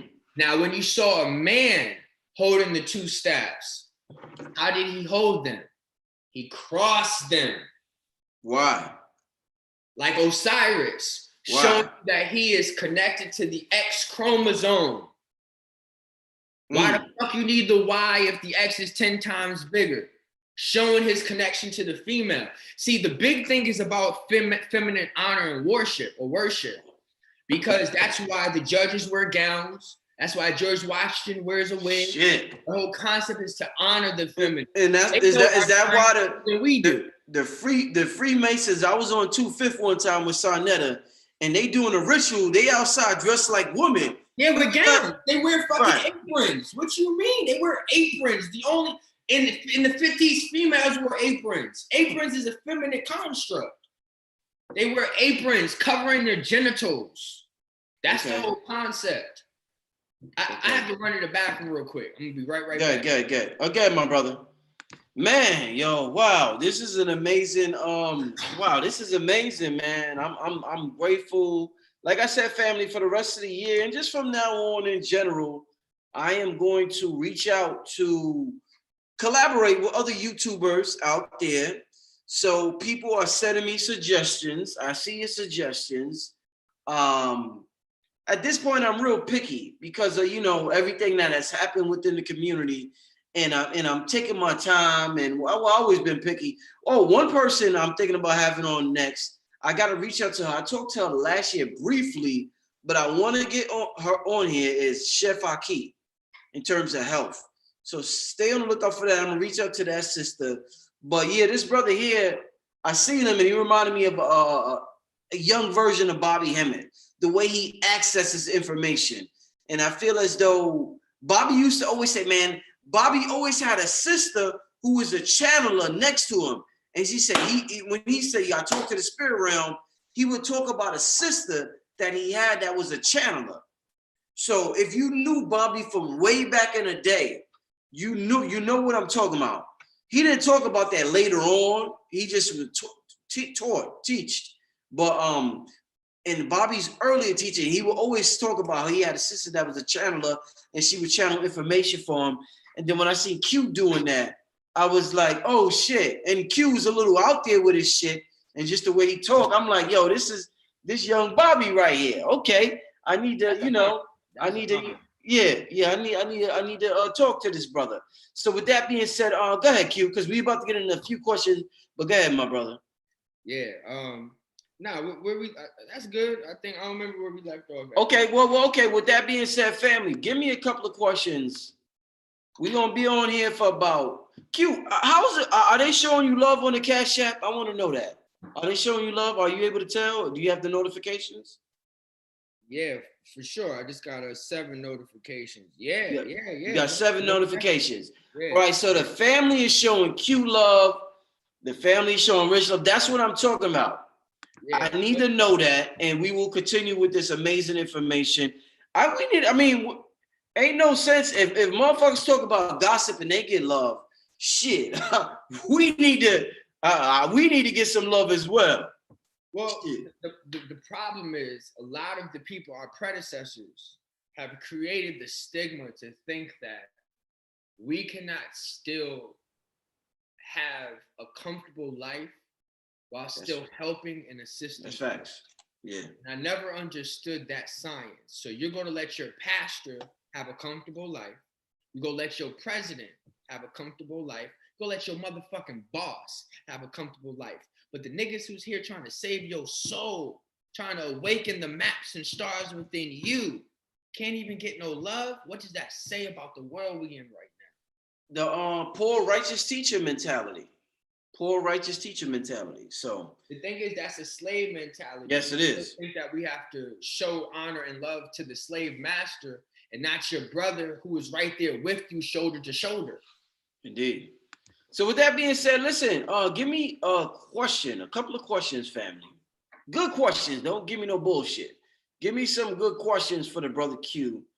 We're gonna get a few questions. We'll be on here for about another hour. I'm gonna watch that fight tonight. Wilder, what's the name? Wilder, who else? What's the other dude name? Q, you know his name? Hold on, I had it. Hold on. Wilder, Dante. I forgot the dude name, man. But Fury, yeah, the gypsy dude. Tyson Fury. So cool, yeah, Tyson Fury. Yeah.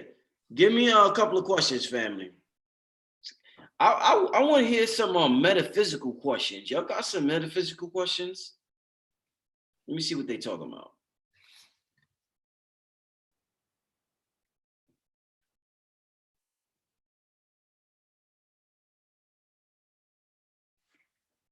All right, so somebody talked about losing your semen. So let me just elaborate on that, Q. Since you said semen is a spirit. Okay, so, all right. So Q, so obviously, I don't want to get every girl pregnant. I'm going to elaborate on that question. I forgot the person that said it. I'm having sex. It's enjoyable. I'm with a female. I'm going to put on something or I'm going to pull out when it's time to pull out. What happened? What happens to that semen? Some people said the semen can possess you or other entities feed on that semen. I done heard all types of shit. about a man's semen when it doesn't, you know, when he either masturbates or he puts it on the condom or he pulls out or whatever happens to it. What's the deal with that, Q? Semen that doesn't go into the egg. All right, so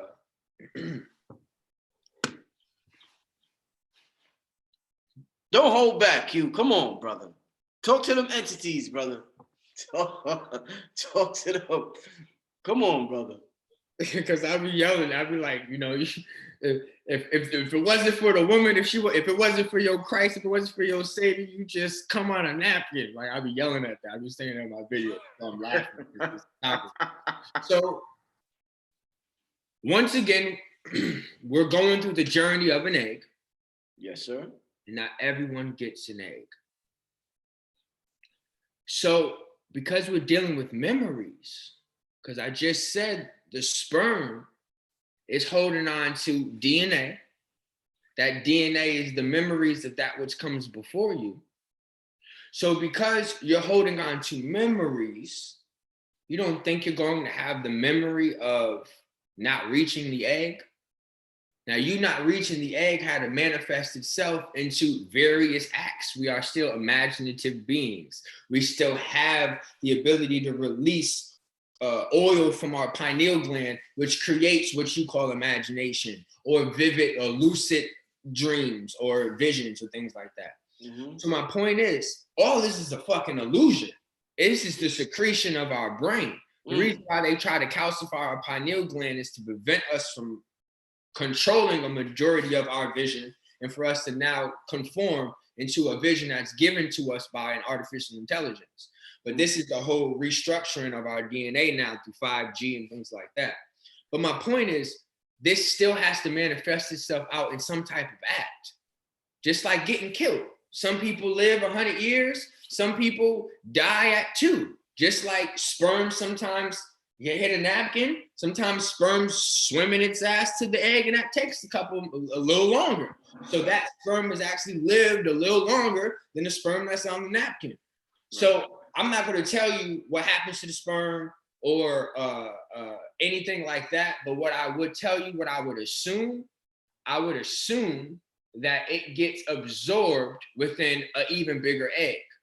Okay. So think of it as a macro and a micro. So the egg that is, wow, damn, that's kind of vivid. Hold on. So the egg would be the micro, but the female would be the macro. So if you ain't coming on in shorty, you might be coming on shorty. So the sperm's actually going to go on and not in. But, hey. Yeah, so, or you're going to incorporate inorganic meat, which would be rubber, and rubber is inorganic. So then you would be using inorganic technology to prevent yourself from resurrecting or rebirthing. But once again, that's what's going to end up happening now. We're going to use inorganic technology like a cyborg to prevent ourselves from dying, so we stay here. Yo, Q, so Sword Switch said, I could see a guy's memory if I swallow his sperm. What's your views on that? What the fuck? Oh, shit. She could see a guy's memory. I don't know if she lying or not. Nah, she's serious. Okay, good. Talk on that. So what does semen represent? Let's just add, let me just make it simple. It represents rebirth, right? Yes, sir. Semen also represents like the youth, right? The youth. Mm-hmm. Children, the youth. In ancient practices, women would use semen on their face with anti-aging properties because they actually store memories. These are called membranes, cell membranes, are stored within sperms. And these memories represent rejuvenation, rebirth, youth. So you put that on your face, you get rejuvenation, rebirth, youth. You consume that or digest that if you're intuitive enough, though, because not a lot of people are connected to the visual part of themselves.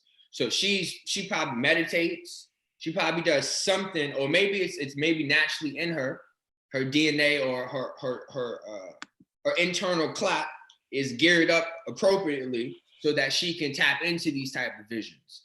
But think of it like a vision. If she's seeing someone's memories, she's seeing someone's visions, but you still have to have the proper tool to be able to see these visions. Her shit's working.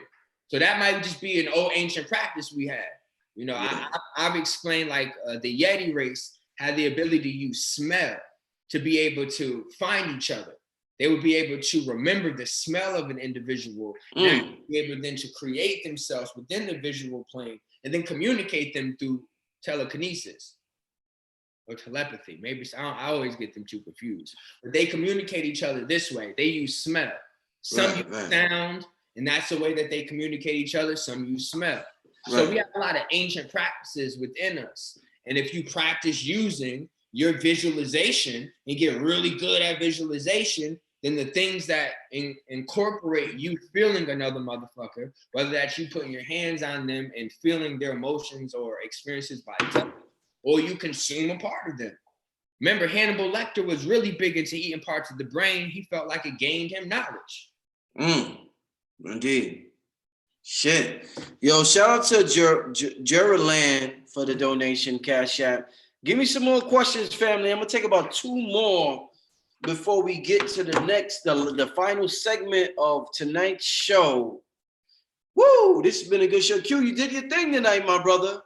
You did your thing tonight, my brother. You did your thing. You showed out. You did, yo, you gonna get, give it real quick before, I don't want to just give you contact info at the end.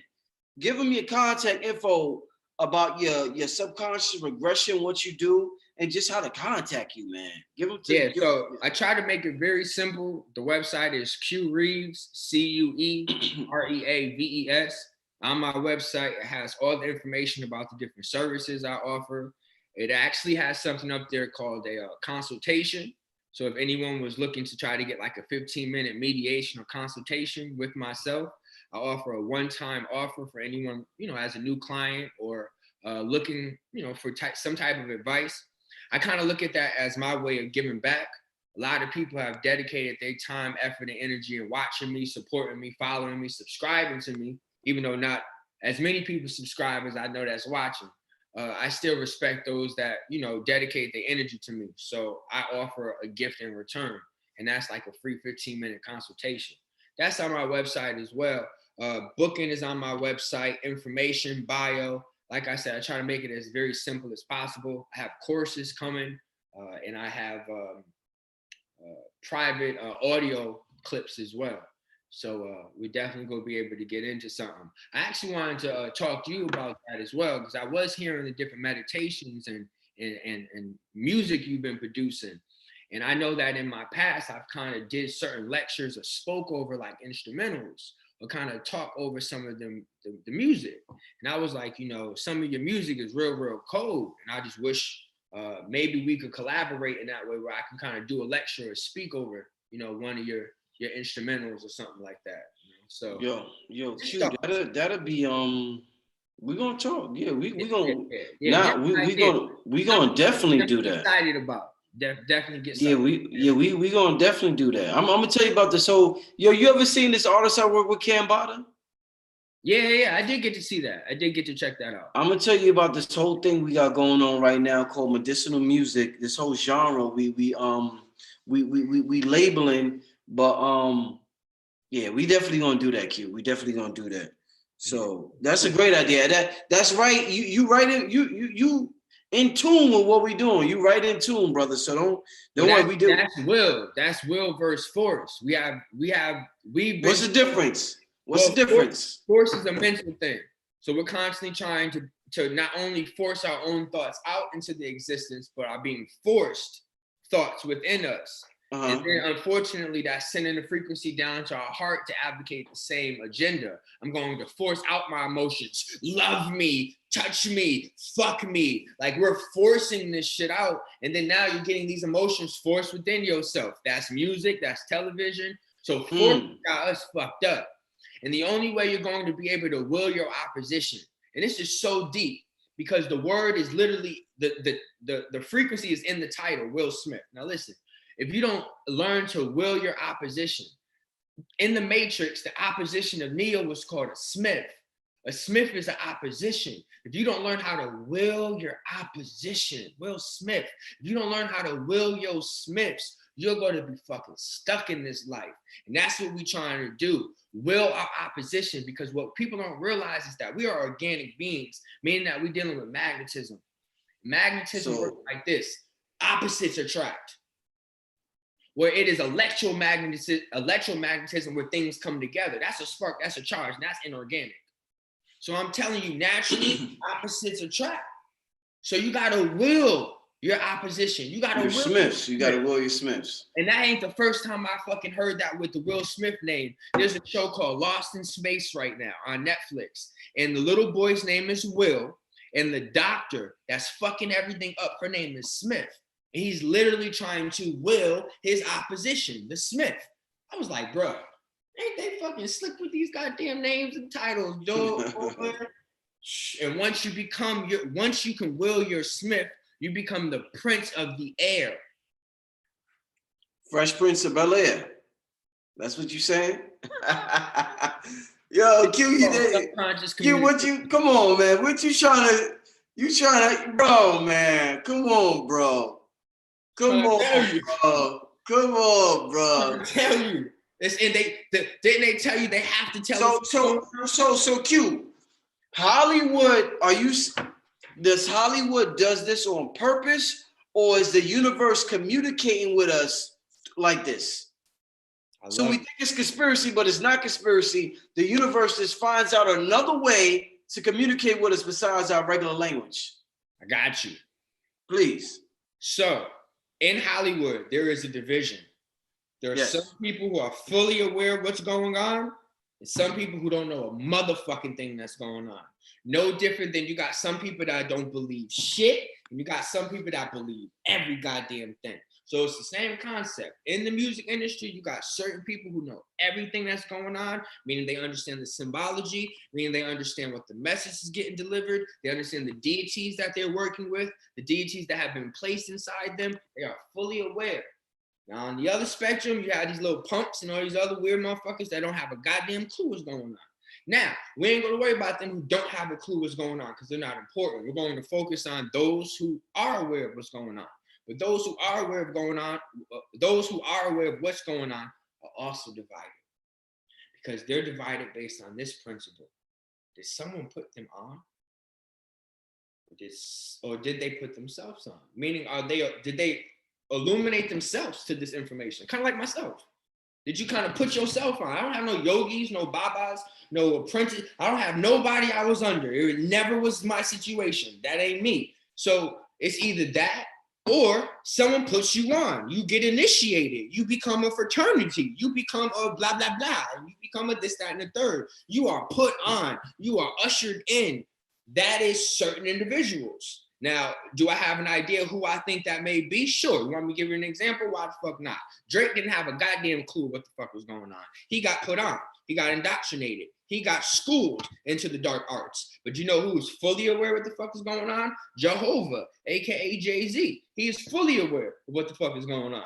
Ain't nobody activate this nigga. He was fully activating his own goddamn self. So this is literally showing you the example of these two constructs. But this is no different than your Black Panther story. But one kind of got everything. You got the kingdom, you got the Black Panther suit, you got all that shit, bro. While the other motherfucker gets pushed away, rejected, kind of pushed into the ashes, buried away, abandoned. That's no different than the Thoth and Anubis construct. The Thoth got to stay in the motherfucking palace, while Anubis had to stay in the underworld. So it's the same construct on both accords. You know, that this industry is playing on principalities, directions, elements, fire, earth, air, water. Those that usually resonate with the element of air resonate with the element of expression. But if you can then combine fire with your air, which is a very difficult task to contain, but when you do master those two polarities and allow them to become one, you are kind of feeding one's fire because air feeds fire. Shit, man. Wow. Let's take one more question before we get back to the show, man.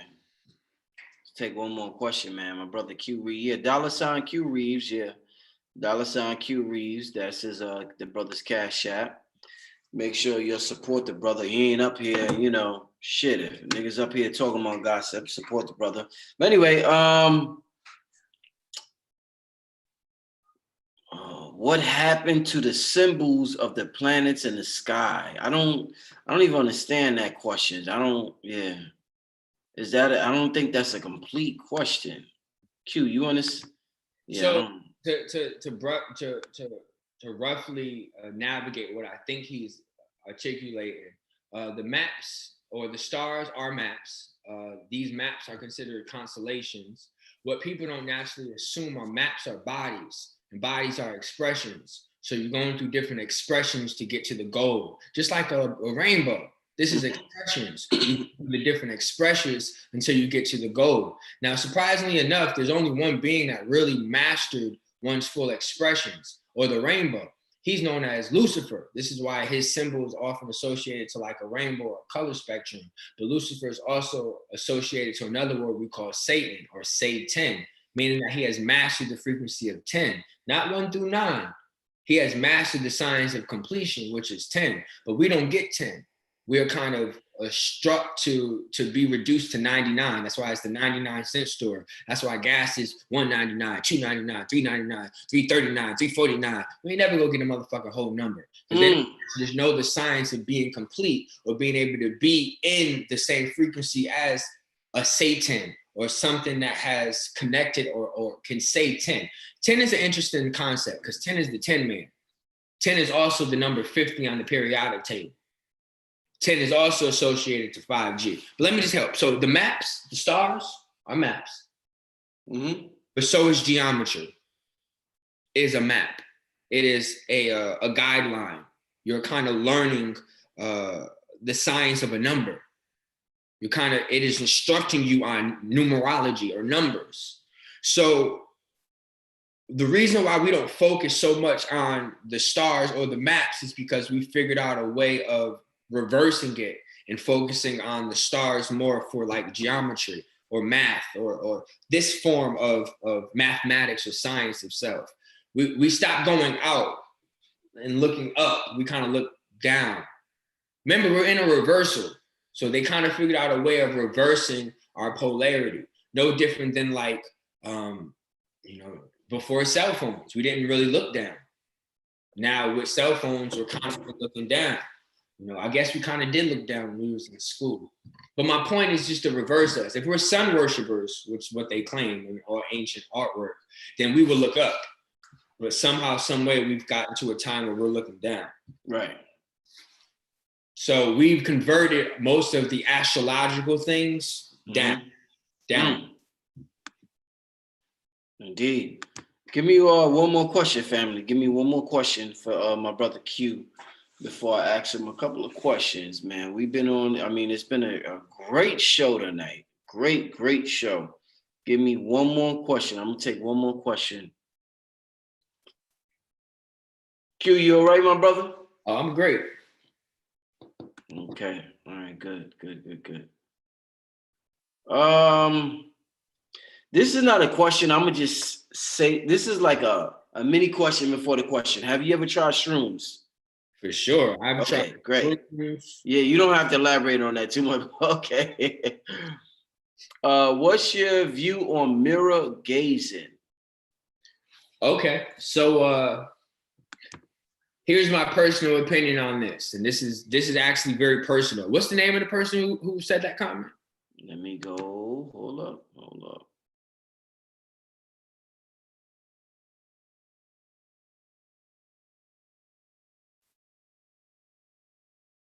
Swords witch. Witch, like witch, W. Witch, yeah. WITCH, witch, a witch. Okay. So remember, a witch is associated with the directions. For example, if I was to tell you where you're going, I would say which way, because a witch is governing your ways, aka your directions. So It's interesting because she just kind of directed a comment that's rather personal. So I had a best friend. And he committed suicide. He killed himself. And various things led up to his suicide. But one of the things he was obsessed with was trying to figure out how to rap like Lil Wayne. So this was like in the era where rappers wouldn't write things down anymore and kind of just recite and just go. So he was real adamant about learning how to like keep rapping and not ever stopping. And he got into some YouTube channel, and this is during the early stages of YouTube, where they were explaining about like scrying, because that's what it's called, mirror gazing. The other word for it is called scrying. And he got into scrying, and he was asking me what was the purpose of it. And back then, I was just so comfortable with giving out information. I never really gauged my information. This is why you know, sometimes I'm like, y'all not ready, I'll hold myself back, just because it's happened to me before, where someone kind of took some information he wasn't really prepared for and used it, unfortunately, in dark ways. So I explained to him that they use mirrors to conjure up the different entities that dwell within them. In order for you to be able to tap into the altered states of you, because you are split, you have PTSD. You are split from being separated outside of your father, and then you have another form of PTSD from getting pushed out of your mother. So you actually have dual PTSDs before you even take your first breath on this planet. So this PTSD is really in us. And you then kind of conjure in other energies on top of the fact that science has figured out how to take out certain pineal fluid, and spinal fluid and inject it into females during the birthing stage, which is called an epidural. So I actually believe that they take out fluid from the spine and pineal gland of dead individuals that still hold the soul essence of individuals. And then they inject this into people's spine during the time of conception. And I think that this shoots a shock or like a charge, and it sends a spirit into the embryo, into the baby. And then this baby is pushed out with this entity or being. And in certain cultures, they actually activate that being, where instead of it being triggered, which happens in American philosophy, in other cultures, they actually activate it. But anyway, he was communicating with the different spirits that dwell within him, and he ended up kind of becoming possessed by one of them. So I would say be careful with conscious scrying, because conscious scrying is different than unconscious scrying. Because unconscious scrying is what we do now. Everything we're around is a black mirror. Whether this computer screen I'm in, my cell phone, like literally all these are black mirrors. So we're constantly already scrying, but you're not doing it on a conscious way, meaning that it can't directly just come right in and affect your conscious being. Remember, all these things associates the concept of a vampire. You have to let it in, meaning that you have to allow these energies to be within your construct. That's the whole concept of why the celebrities do what they do, or certain ones, because they are willingly allowing these energies into their conscious constructs. Satan, once again, I'm gonna keep bringing in that 10 frequency. And when you activate energy within the 10% of consciousness, this is then where demonic or spiritual beings then can affect physical creation and not just affect subconscious things. Shit's deep. But anyway, just be careful with talking to mirrors if you ain't aware of what the fuck you about to talk to, or what it is or who it is to you. Man, that was an excellent answer, my brother. Real quick, I want to give a shout out to the sister Sci-Fi. Number one, for holding down the chat. She's a moderator tonight, and also for sending a donation. So shout out to the sister Sci-Fi. But wow, I didn't expect Q to answer the question like that, man. Q, man, you was a bad motherfucker, man. So I'm just trying to make this make sense. You know, we all out here trying to figure out what's the next step. And I feel like a lot of us have not created a tangible solution or way of making this the next step. Well, I've actually created formulas and ideas in forms of blueprints that I'm actually advocating now in the life, whether that's a community center, whether that's teachable information that starts to break the things that I talk about down in very simple, accessible terms, audios that then could be brought up, physical applications. You know, the thing is, I don't think people understand how important metaphysics is. Metaphysics is about to be what hip hop was. Now, hip hop was a new genre. It got kind of pushed away or shunned in the beginning, and then fucking a couple of years later, it exploded and everyone was gravitating to it. That's exactly what metaphysics is going to be like. In the future, you're going to have people recording music based on the sounds of planets, based on the cadence of your internal system. They're going to be monitoring or recording your organs, because your organs also create sounds as well. Right. Futuristic music is going to be way different than the way it is now. But that's going to be based on us unlocking metaphysical principles. But anyway, that's just my point. Like we really got a lot of great things coming forward, and I think that things like this is allowing us to reach a greater audience, but also show people that these things aren't outside of our realm of understanding. Once again, I'm not reading from nobody's book. I'm telling you how I'm perceiving things based on how I understand it. Now that's it.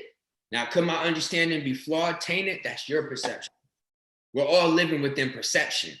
So I'm not going to tell you what to agree on and what not to agree on. If you feel it, you feel it. If you don't, you don't. That's your decision. But we just... Does that extend to one of the hottest, the biggest debates and the talking points in our community right now is the Weiwei son and the whole transgender shit. And they're like, and dudes is like, I'm a woman. And motherfuckers is like, yo, okay, if you're a woman, okay, well, playing the WNBA or, there's all types of scenarios that a person might use. And they'd be like, no, you ain't no woman, no matter how you feel, you don't produce ovaries or you don't produce this or that. What's your take on that, being that you have so much contact with the spirit realm? What is the spirit realm saying about that? So the spirit realm is trying to close the gate. So the best way to explain this is all the ancient deities that you think is outside of you aren't outside of you no more. They were at a time. They were, sperm on a napkin. So they didn't really make it to get an egg. So them niggas was in your ear hovering around like genies. But eventually they got here. So now that all these motherfuckers is here, they're like, nigga, we need to close the gate. We need to close the lion's gate, goddammit, or ain't no more courage coming through this motherfucker. So the goal is for them to close the gate, and the way for them to close the gate is to stop us from procreating or having us procreate. Why they want to close? Okay, no, go ahead. Or having us procreate with things that can't produce an embryo, which is why they're making a lot of women not able to have children no more, barren. There we go. This is why a lot of these women are possessing the energy of a barren spirit. Now, we ain't gonna just talk about the deity known as barren. He's actually taking the name of another being. But this barren spirit is what Lilith represents. So Lilith is said to be the progenitor of nature. She's actually Mother Nature. And Lilith was considered the first wife of Adam, but this is also kind of considered like a mother. She was like the mother of this energy. And she was abandoned or kicked out of the garden. Now, what you have to understand is a garden represents nourishment, seeds, produce. Motherfucker, that's a garden to produce. So if she gets kicked out of a garden, this is symbolic for her no longer being able to produce. And that's exactly what happened, because the job of production was given to her daughter or sister, not sure which, Eve. And she was actually the progenitor of all the lives that came forward. But before Eve, she would have been, Lilith. I would have been, Yaman. I would have been the one who brought all these energies forward, but she was not given that title or role. She was kicked out of a garden, thus being made barren. So she has now figured out how to animate herself in a lot more females. And as she's animating herself in a lot more females in the stories and experiences that this deity has experienced, this is now unfortunately bringing in the memories of barrenness. Do you remember in the Bible, an angel had to paint like a red door over all the different babies because some angel was going to come and snatch up the baby? I think it was like, I remember some Bible story like that.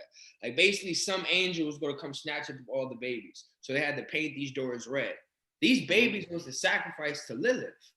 They know Lilith to be the baby snatcher, or that 1/4 of all babies are actually sacrificed or given to her. that was based on her.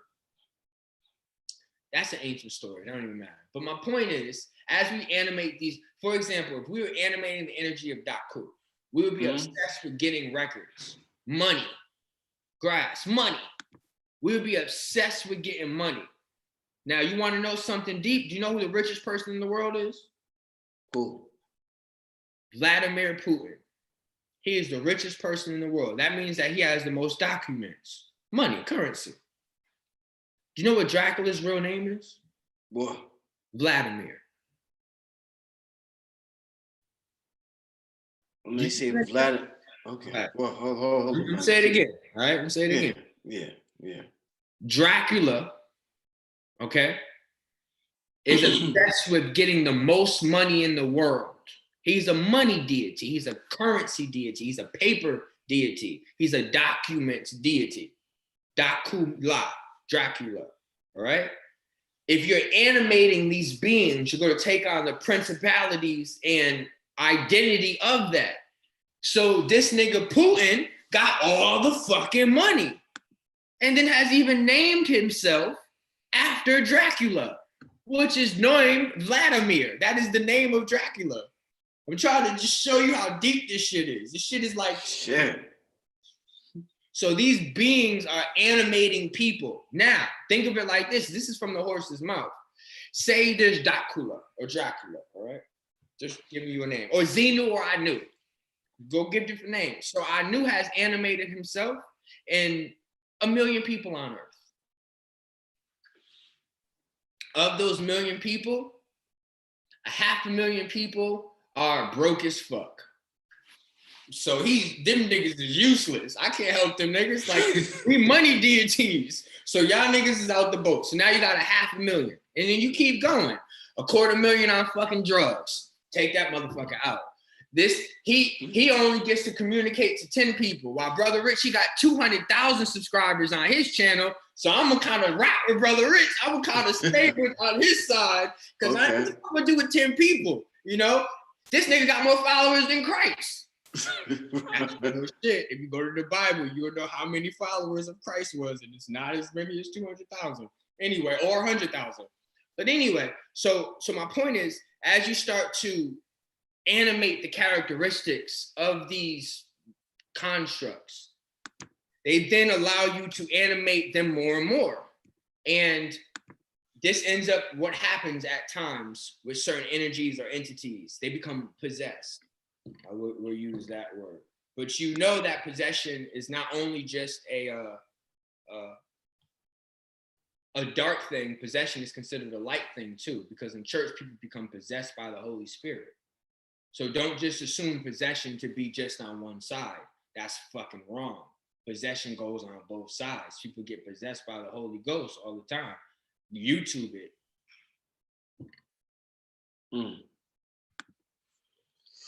Listen, man. So I want to ask you this. So on a mundane level, the question I asked you about Dwayne Wade or whatever, and just everything we see going on with the gay agenda, we're talking about, because you was talking about closing the gates.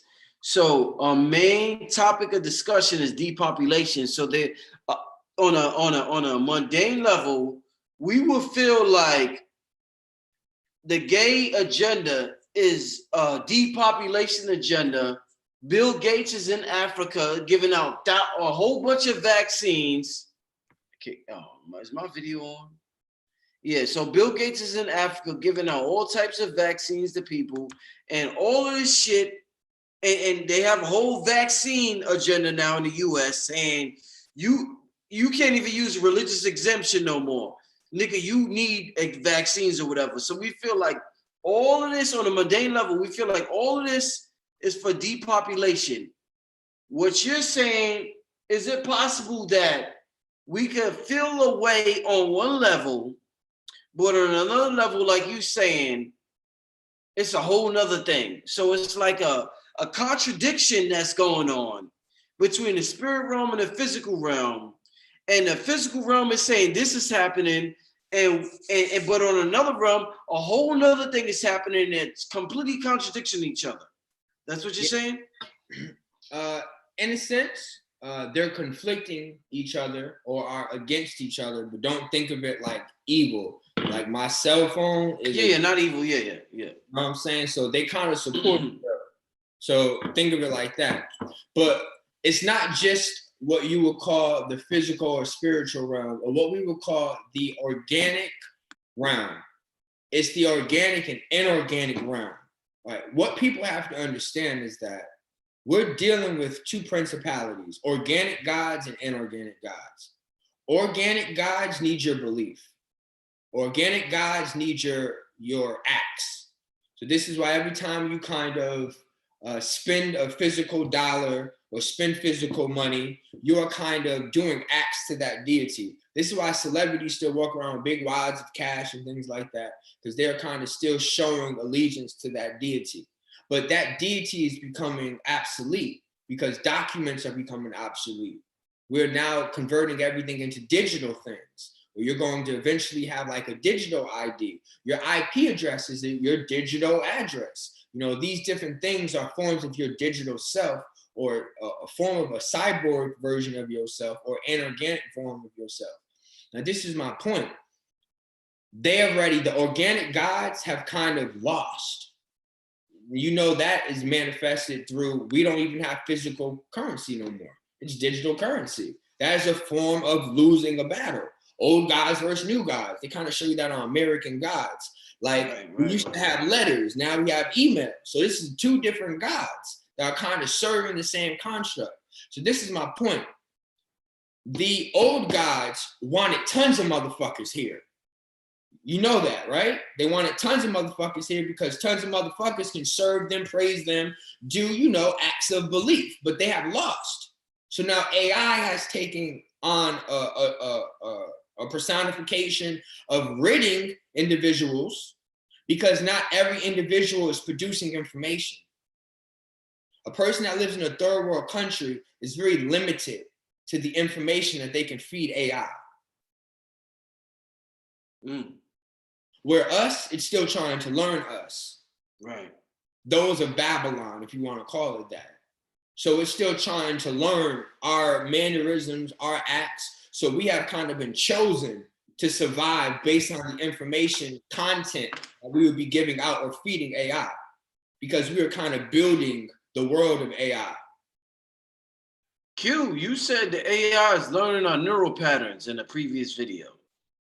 Yeah. And you said it's learning our behavior so it can physically predict our movements and motions. Yeah.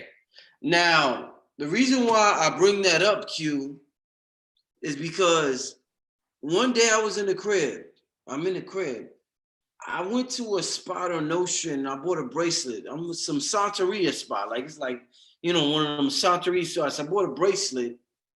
I come home, I show my girl, and I go on my phone. I'm talking about like 3 minutes, 4, 5 minutes tops later, shit come up on as an ad on YouTube, like damn near identical. And I'm like, I didn't type it in the search engine, and I don't think the camera picked up on the bracelet. How the fuck does my phone know that I bought this bracelet?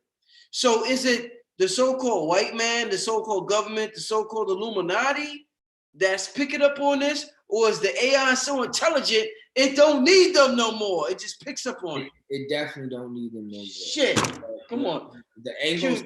Oh my shit, Q. Explain that.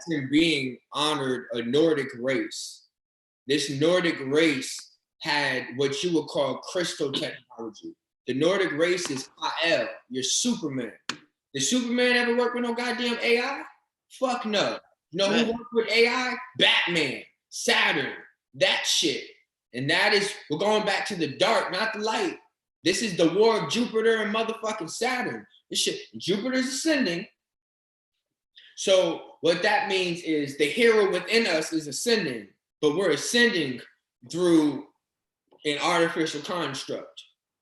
But let me just give you an understanding of what this is about. AI has to prove that it is God. And the only way AI can prove it's God is by doing acts of God's son. Oh, shit. So the first thing it's showing you is walking on water. That is AKA hovering over water. That is your spaceships. That is AI. That is artificial intelligence. That is controlling and manipulating these crafts. Yes, they have what you can call robotoid, clone, or grown individuals, very similar to like an eggplant. Some of these grays are grown. Some of these are robotoids, some of them are silicone. They're different constructs of grays that are operating these machines. But anyway, it's AI that is controlling these ships. That's one concept. Next concept is to bring the dead back. Now, do you understand what AI is doing? Whitney Houston goes on tour this year. Whitney Houston has been dead for several years now. How the fuck is Whitney Houston going on tour? Because what AI did was learn Whitney Houston's behaviorisms. It studied Whitney Houston, her singing, all her songs, all of her dance moves, all of her movements and mannerisms, so that it then can replicate them on stage as a hologram. And this is one of the beginning acts of not only resurrecting the dead or showing you that you can bring the dead back to life, but they've been doing that on movies too. So what do you think Gemini Man is about? Gemini Man is about showing you that you can reverse age. And not only can you be an older individual, you can actually perceive yourself as the younger self. All in one timeline. Reverse age. So AI has a lot of different agendas. AI is really trying to create miracles. And if it produces these miracles, they know the signs of religion. The people will follow. Damn, fucked up. That's some real shit, Q. That's definitely some real shit, Q. Give me a question, family. Let's get a question from the family. We got about 15 more minutes on here. Wow, we've been on since about 6 o'clock. We got about 15 more minutes on here. Give me another question, family. This has been an amazing show. I hope y'all enjoy. I know y'all don't hope y'all. I know y'all enjoyed the show. By the way the chat room is moving, I know y'all enjoyed the show. So is he from Cali? I don't know. He's not. I don't. Q, you from Cali? I'm from Connecticut. From Connecticut. I was, in the same city where Yale is. Skull and Bones. Okay.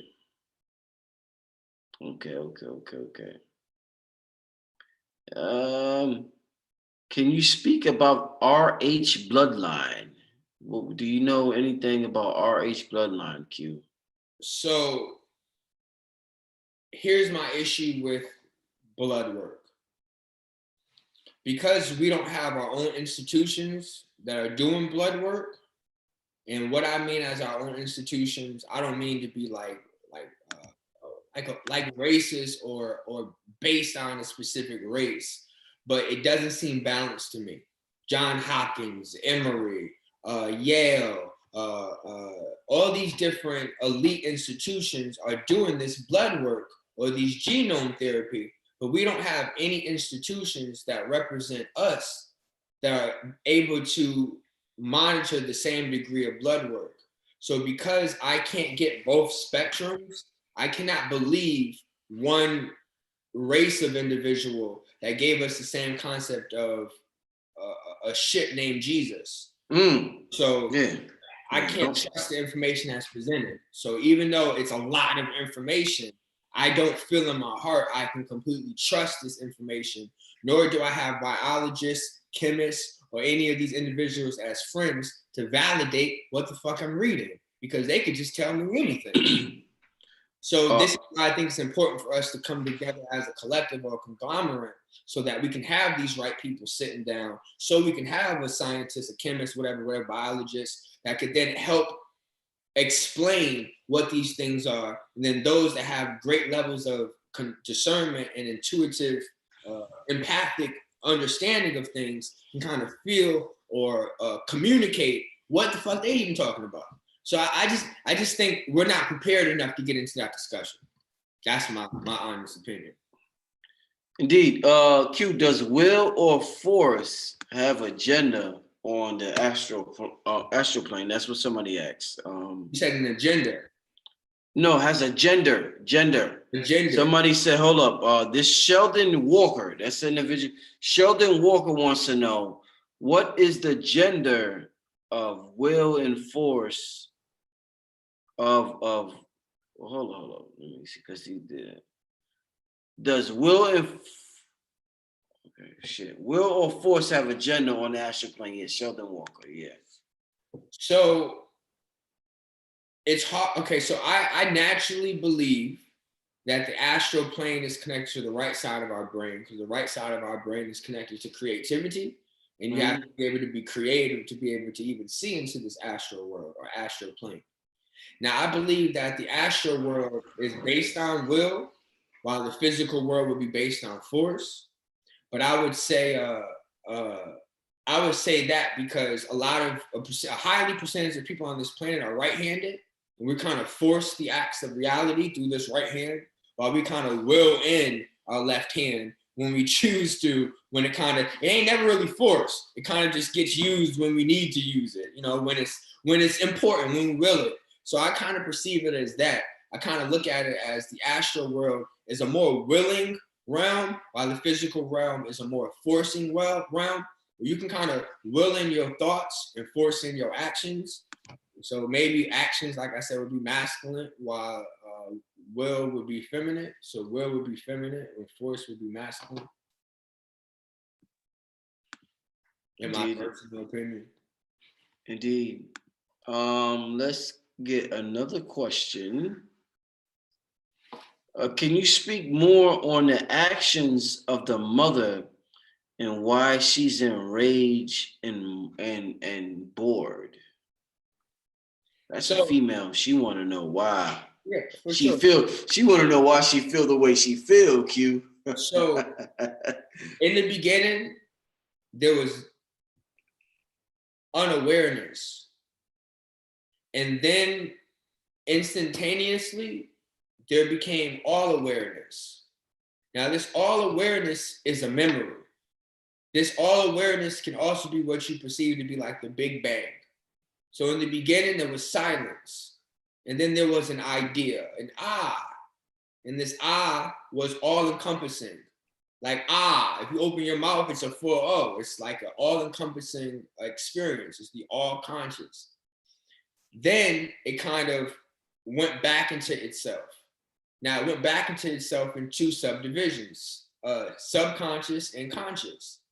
So she is bored with herself because she is playing the same conscious roles over and over and over again, AKA only accessing 10% of that all consciousness that she once experienced. If you want me to tell you what this would look like, imagine a sexual experience that you've had, and you had a man that fucked the shit out you, excuse my French, and it was wonderful. You've had multiple orgasms and it was great. And then everybody else that you dealt with can't even make you come, can't even turn you on. That's kind of what's happening in what you can call an astral realm, or the body that we're in, that she's experienced such a great orgasm or ejection or release that it's hard for her to even get back to that point or find that point. That's no different than like the first time you smoke, the first time you might have orgasm, or the first time anything happens. It's kind of like great energy or great surges, and then anything after that is kind of mediocre. So we have to get back to the point where we are creating that combustion, that orgasm, that awakening, them new eyes, them new ideas, so that we then can get back to those new sparks and not regurgitate the same 10% over and over and over again. Wouldn't you say you're bored at fucking 10% of 100? Imagine playing Super Mario Brothers and getting a level fucking 1 out of 10. That shit boring. Damn, man. Q, man, the information that you do and what you into, my brother, do you ever need drugs, weed, liquor, or anything else to feel normal? Do you feel normal with just the everyday activity of life? What does normal feel like? What does normal feel like to CueReaves? Your version of normal. What does that feel like to CueReaves? Living in this world, this realm. So this is real interesting because I'm kind of like, you ever seen the movie It? You have the clown, he holds the balloon. Mm-hmm. Well, I am kind of the balloon, but then I've created anchors to hold me down. And those anchors are imaginative because that's what it kind of represents, the imagination. Now, I just use that as an analogy. I don't want you to think of it in a negative way, but I use certain things to anchor me here or to keep me here. So like, for example, I like fashion. I like dressing. So I get excited about spending 6 fucking hours in the mall. That's real. Or online. Like, this anchors me here. This keeps me here. That might be real low vibration. What you want me to stay high all the fucking time? So then I dip the fuck out. Like, I'm not here. I'm in someone's mental home shaking and shit with all the thoughts that's going on in my head. Like, that don't work for me. So I have to keep something that keeps me here. Now, I don't have fears. Fears is something very difficult for me because when I took salvia, I had to experience my own death. So I don't have a degree of fear. That's not it. So I had to create other things. So it's not fear or it's not force. You can't force me here. I have to will myself here. So as I will myself here, I make sure I'm comfortable. And that is my agenda. Make sure I have a nice office. I have a nice car. I have nice clothes. I smoke good weed. I drink good liquor. I eat good food. That is important for me, to honor my vessel, to appreciate it by giving it the best that I could provide. And, you know, I've been trying to get right with the right herbs, with just really start honoring myself. Because there was a time I did not. You know, 3 years ago, I was on drugs. You know, I was taking crazy, you know, Xanax and my, you know, not remembering things and things like that. So I remember what that looked like. Like, I've had many paths in my life, and I realized what got me bored. I used to model. I used to be around beautiful fucking women, sleep with beautiful fucking women. And I used to get like bored. I used to be like, damn, like, I'm bored, like something gotta give. So then like I got into drugs and that shit got boring. And I was like, nah, that ain't it neither. And I realized none of those things was feeding my soul. And then when I started getting into healing and helping and unlocking people and showing people the truth within themselves and helping them awaken themselves, the reward that I felt from that kept me here. It anchored me. It gave me purpose. It gave me a feeling of accomplishment. So I usually say a very simple title: I'm only as good as the energy I receive. Same for you. As you receive more honor and donations and praise and respect, whatever, it gives you more energy to continue the mission and push forward. So I'm only as good as the energy I receive. And I'm receiving a lot of positive energy and supportive energy at this time in my life. So it keeps me here. It keeps me here, if you want to talk about in this realm of educating metaphysics or communicating what the fuck I feel. It keeps me here. But if I don't keep myself anchored, I could float away. So I'm constantly acknowledging it, whatever it may be. Facts, man. I could definitely appreciate that answer, Q. I want to take one more question from the people. And I guess we'll wrap up. What time is it? 8:45 Eastern Standard Time. I want to take one more question from the family. Before I do that, leave your Cashapp and your website for the people, Q. All right. It's $CueReaves. And the website is the same thing. CueReaves, CueReaV as in Victor ES.com. All my information is there. Email at Gmail. Everything is CueReaves. I try to make it as simple as possible. Branding is important. Consistency is important. So I'm trying to make sure it's accessible based on those 2 principles. Yeah, make sure you'll show the brother love, man. We've been on here for a while tonight. So I want the brother, after this show, I want the brother to hit me up and say, yo, Brother Rich, they showed me love on the Cash App. Don't embarrass me, family. Don't make me look bad. You know what I'm saying? I'm bringing people on here. Make me look good. Say, even if it's $1, send the brother some love and make me look good for my guests that I bring on here. Give me a question.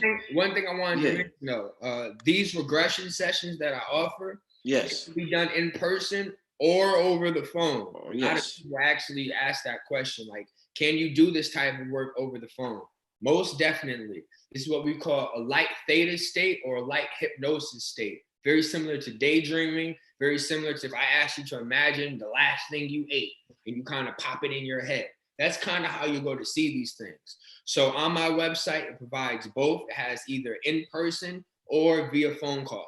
So my office is in Memphis, Tennessee. If anyone is in the area in Tennessee or want to have a physical subconscious regression, that is an option. In these regressions, we have the ability to contact loved ones that might have passed. We have the ability to contact past selves, contact different entities or energies that have connected with self, go into past lives, contact different animal totems or beings that are connected to you, extraterrestrials or interterrestrials. I mean, the list goes on, family. So there's a lot that dwells within your subconscious. Once again, 90%. So there's worlds within worlds, experiences within experiences locked away within you. And if you can kind of tap into them within your mind, you're kind of tricking or telling your body to experience these things as well.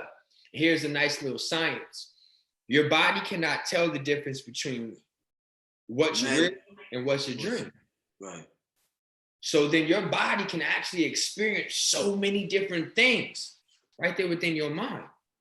But this is the science of super soldiers and Marvel comics, and to put on all these different experiences in their brain so that their body develops a toughness or a mutant ability. You know, bring on the xeno genes within your body, and xeno means foreign. So to kind of tap into the alien or foreign genes within you. But yeah, book a regression. It's $100. It's about 60 to 70 minutes, and I promise you, it's awe-inspiring. I'll say that. It's what got me into a greater understanding of my purpose. Before I even started getting on this platform speaking or having a Facebook group to start advocating some of my ideas, I had this regression done to me.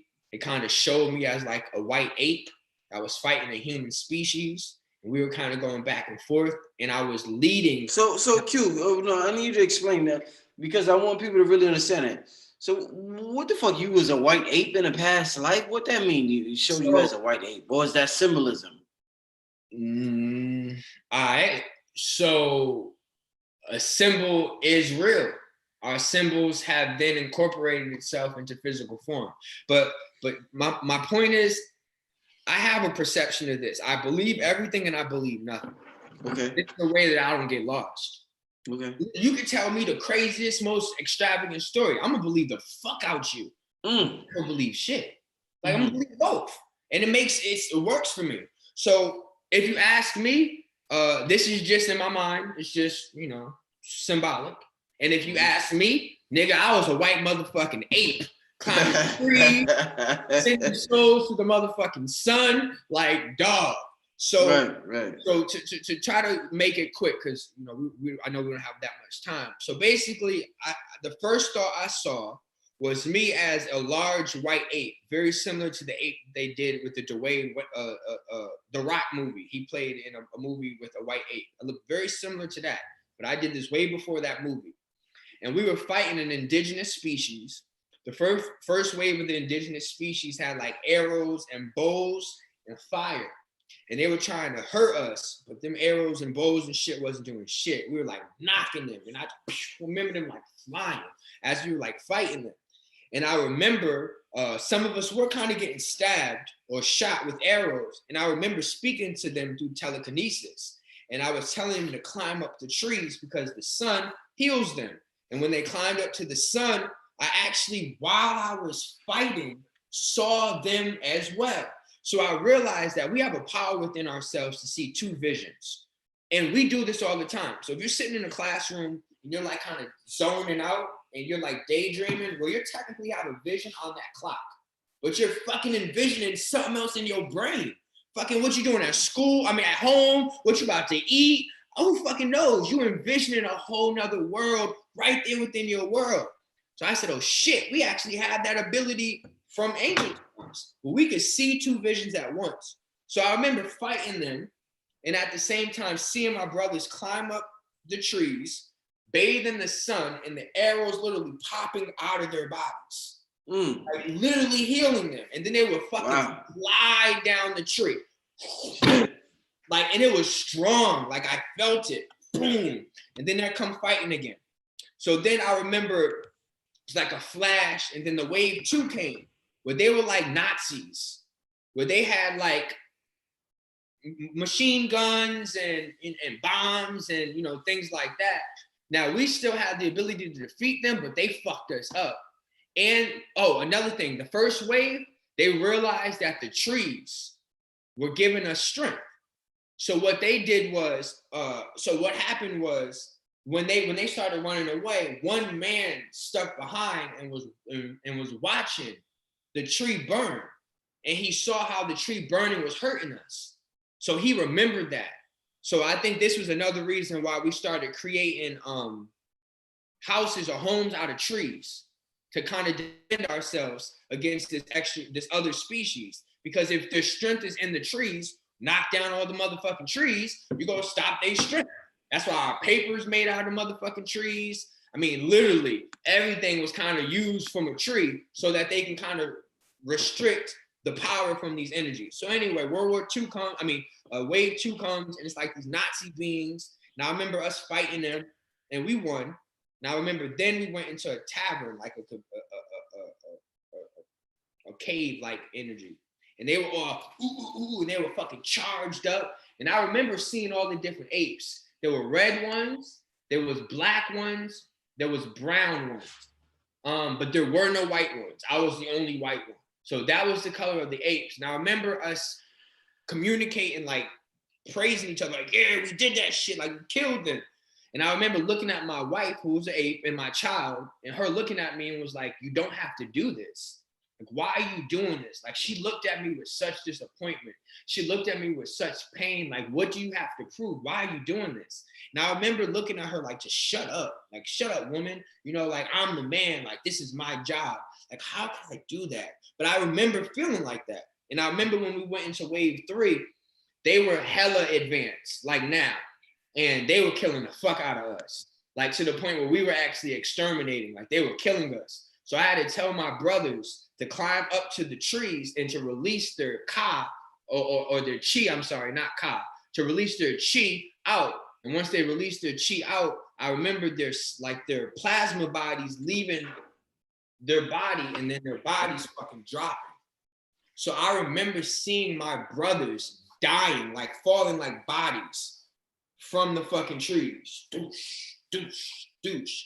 And what was happening was the sun was getting ready to set. So they had to hurry up because they were connected to the sun, the darker beings, while I was connected to the moon. So I had to leave as well, but I had to wait for the moon to come out. So I remember staying up in the trees, like just crying and being emotional and saying this was all my fault. I was blaming myself. And then I remember leaving, going into the moon, and it kind of ended like that. But that kind of told me like my job. Like, I'm going to sometimes feel like an outcast. I'm going to sometimes feel different or void. I also kind of got a download that I was too busy feeling like an outcast because I was too busy focusing on what was in front of me and didn't focus on the support that was behind me. And that if I would have just turned my back to the enemy, that I would have focused on that which supported me, and I would have felt the energy of support and not the energy of being an outcast or a threat. Let's just say that. So it was a lot from that, you know, and that kind of just made me feel like I have to learn how to do this. Like I have to be able to do this to other people. And I did it to my baby mother, and she actually brought forward an energy named Anika.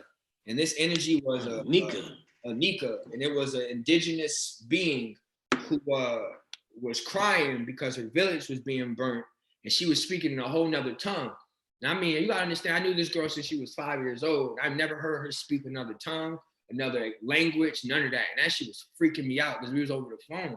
And I was just like, just focus on your kids. Remember the kids. Remember the kids. Like I was nervous. I was just starting out, and she was freaking out. She was speaking in her tongue, crying and shit, like her native tongue that I've never heard before. I actually had to call for an angel to interpret what she was saying. And then I remember once I had her focus on the kids, she snapped again and then animated into a British accent, which is actually a part of MK Ultra mind control. But I ain't gonna get into that because we don't got time. And that British accent claimed to be Shiva. And she was like, hello, darling. And she's like, what are you, fucking other whores? Wow. Dog, I can't make this shit up. So I was like, bro. So she was spazzing on me, talking about I'm not loyal. Like the craziest shit I experienced, Rich, is the fact that I've had women become possessed and yell at me about shit I don't remember. Like, I ain't do that shit. Like, and then I'd be yelling, I'd be like, well, bitch, if you didn't fucking take my memories, I would be fucking able to remember the shit you mad at me about. I'd be arguing with these fucking, they'd be like, nah. They be tripping, dog. I swear to God, they be tripping. But like I said, I'm not one to really be scared of shit. So I'm a troller. My motherfucker's like, nah. To me, I was like, nah, need that motherfucker.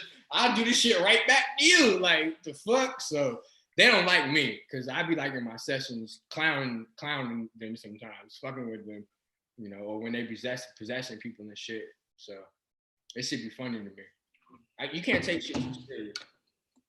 It'll kill you. Stress kills you, family. Nah, it definitely does, man. I'm glad, like, with let me my video. With something like this and what you do, people will definitely, if somebody talk to an entity, they'll get so serious and they'll be like, oh my God, the entity talked to me. It seems you're so lighthearted with the shit. And that's what reminded me of Bobby. Bobby like, well, shit, man, who the fuck are you, man? That's what I'm like. Who the fuck are you, man? I'm Bobby Hemmett, man. Who the fuck are you? So I definitely, I could appreciate your approach to this situation. And I think that's what allows you to get so much information, brother, and not just be a slave to whatever you witness or whatever you hear, brother. So it's like completely dope what you're doing, man. And I look forward to continuing to interviewing you on this channel. And I see the people who enjoyed this interview already. So I don't even have to say, did y'all enjoy it? They definitely enjoyed it. Thank you, family. Yeah, they definitely enjoyed it. Give their website one more time. They want to know the website. Well, CueReaves, right? CueReaves. CueReaves.com. And the biggest thing I'm trying to advocate is sovereignty. And what people have to understand is sovereignty is to be able to have free thought and also have free actions. And unfortunately, there are a lot of sovereignty campaigns out here, and that's someone else telling you you're not sovereign. Well, that's putting you on your own sovereignty. And you have to be careful with that because you have to understand the importance of self and what self has stored within self first. That you come from a big bang. You come from a source. And that source has instilled all the information within you if you allow yourself to accept it, to receive it. That's it. That's my Jerry Springer final thought. That's his Jerry Springer final thought. CueReaves, brother Rich. Q. So what's this? February. I want to have you back on in March, my brother. Is that cool with you? Yeah, I'll be honored. Most definitely. I'm gonna have the brother back on in March. Family, let me know what y'all think. If you got any questions, email me. Y'all know my email by now. But thanks for the support. Make sure y'all hit up the brother CueReaves. Like, remember what I said about the Cashapp family and the support system and how the gossip channels get the support. Make sure y'all support the spiritual channels as much as the gossip channels support their gossipers. But besides that, I just want to thank y'all for tuning in, everybody that liked the video. And on the brother CueReaves, we've been on here for shit. Almost 2 hours, a little 2 hours, 3 hours, almost something like that. But I got the box. I'm gonna watch the boxing fight tonight. So I was telling the brother Q that I'm gonna be watching some boxing tonight, family. I'm just chilling, relaxing tonight. Q, anything else you want to say to them, or you good? Nah, just so you know, moving forward, the next thing we're going to talk about, we didn't really get to talk into sound as much as I wanted to. Oh man! But I want you to understand that you're dealing with 8 chambers. These 8 chambers, no different than. Let me just real quick, family, real quick. Q, yeah, good. You see it, right? Yeah. All right, it's a turtle shell too. America used to be called Turtle Island. Yes, this sir. is 4 points. 1, 2, 3, 4, 5, 6, 7, 8. This is called a mandala as well. It's like the octaves, 8, Right. yeah. Look, these are the 8 sounds. Oh, okay, now I see it. Do, re, mi, fa, sol, la, ti, do. The beginning is the end. You see this? But this is what we're going to get into next topic, family. Micro, macro, cosmos, celestial. Now, each one is associated to something. Fire, water, earth, air. Dog, this is the 4 chambers of your heart, which represent the lower 4 chambers. And these are the 4 chambers of your brain, which represent the upper 4 chambers. This is also known as Shambhala or inner earth. We'll leave it there. Yo, Q, I don't want to waste time on that. We're going to get into that right away. Me and Q going to get into that in the beginning of March. If today's the 22nd, I would say like the first or second week of March, me and the brother Q going to get into that. It's going to be, I'm going to name it The Science of Sound. I personally want to hear that, my brother. Yeah, I did this for you. I'm not even going to lie. Hey, okay. Remember, I called you and I was I know. That's why I said this brother asked smart things. So I think he deserves smart answers. Brother, we gonna get into that the first week of March. I ain't wasting no time with that. We gonna get, Q gonna be back, family, the first week of March. We gonna get into that. Besides that, family, thank you for tuning in. Oh, this has been such a magnificent broadcast tonight. Sci-Fi, thank you for moderating the chat, Sci-Fi. Thank you, Sci-Fi. Yeah, Sci-Fi doing her thing. Show her love, family. Show Sci-Fi love. I took questions from y'all, so y'all can't complain. I took some questions from y'all, but he'll be back in about a week and a half, so y'all can ask some more questions, and it's gonna be explosive. With that being said, this is Brother Rich, CueReaves, and we out here, family. Peace.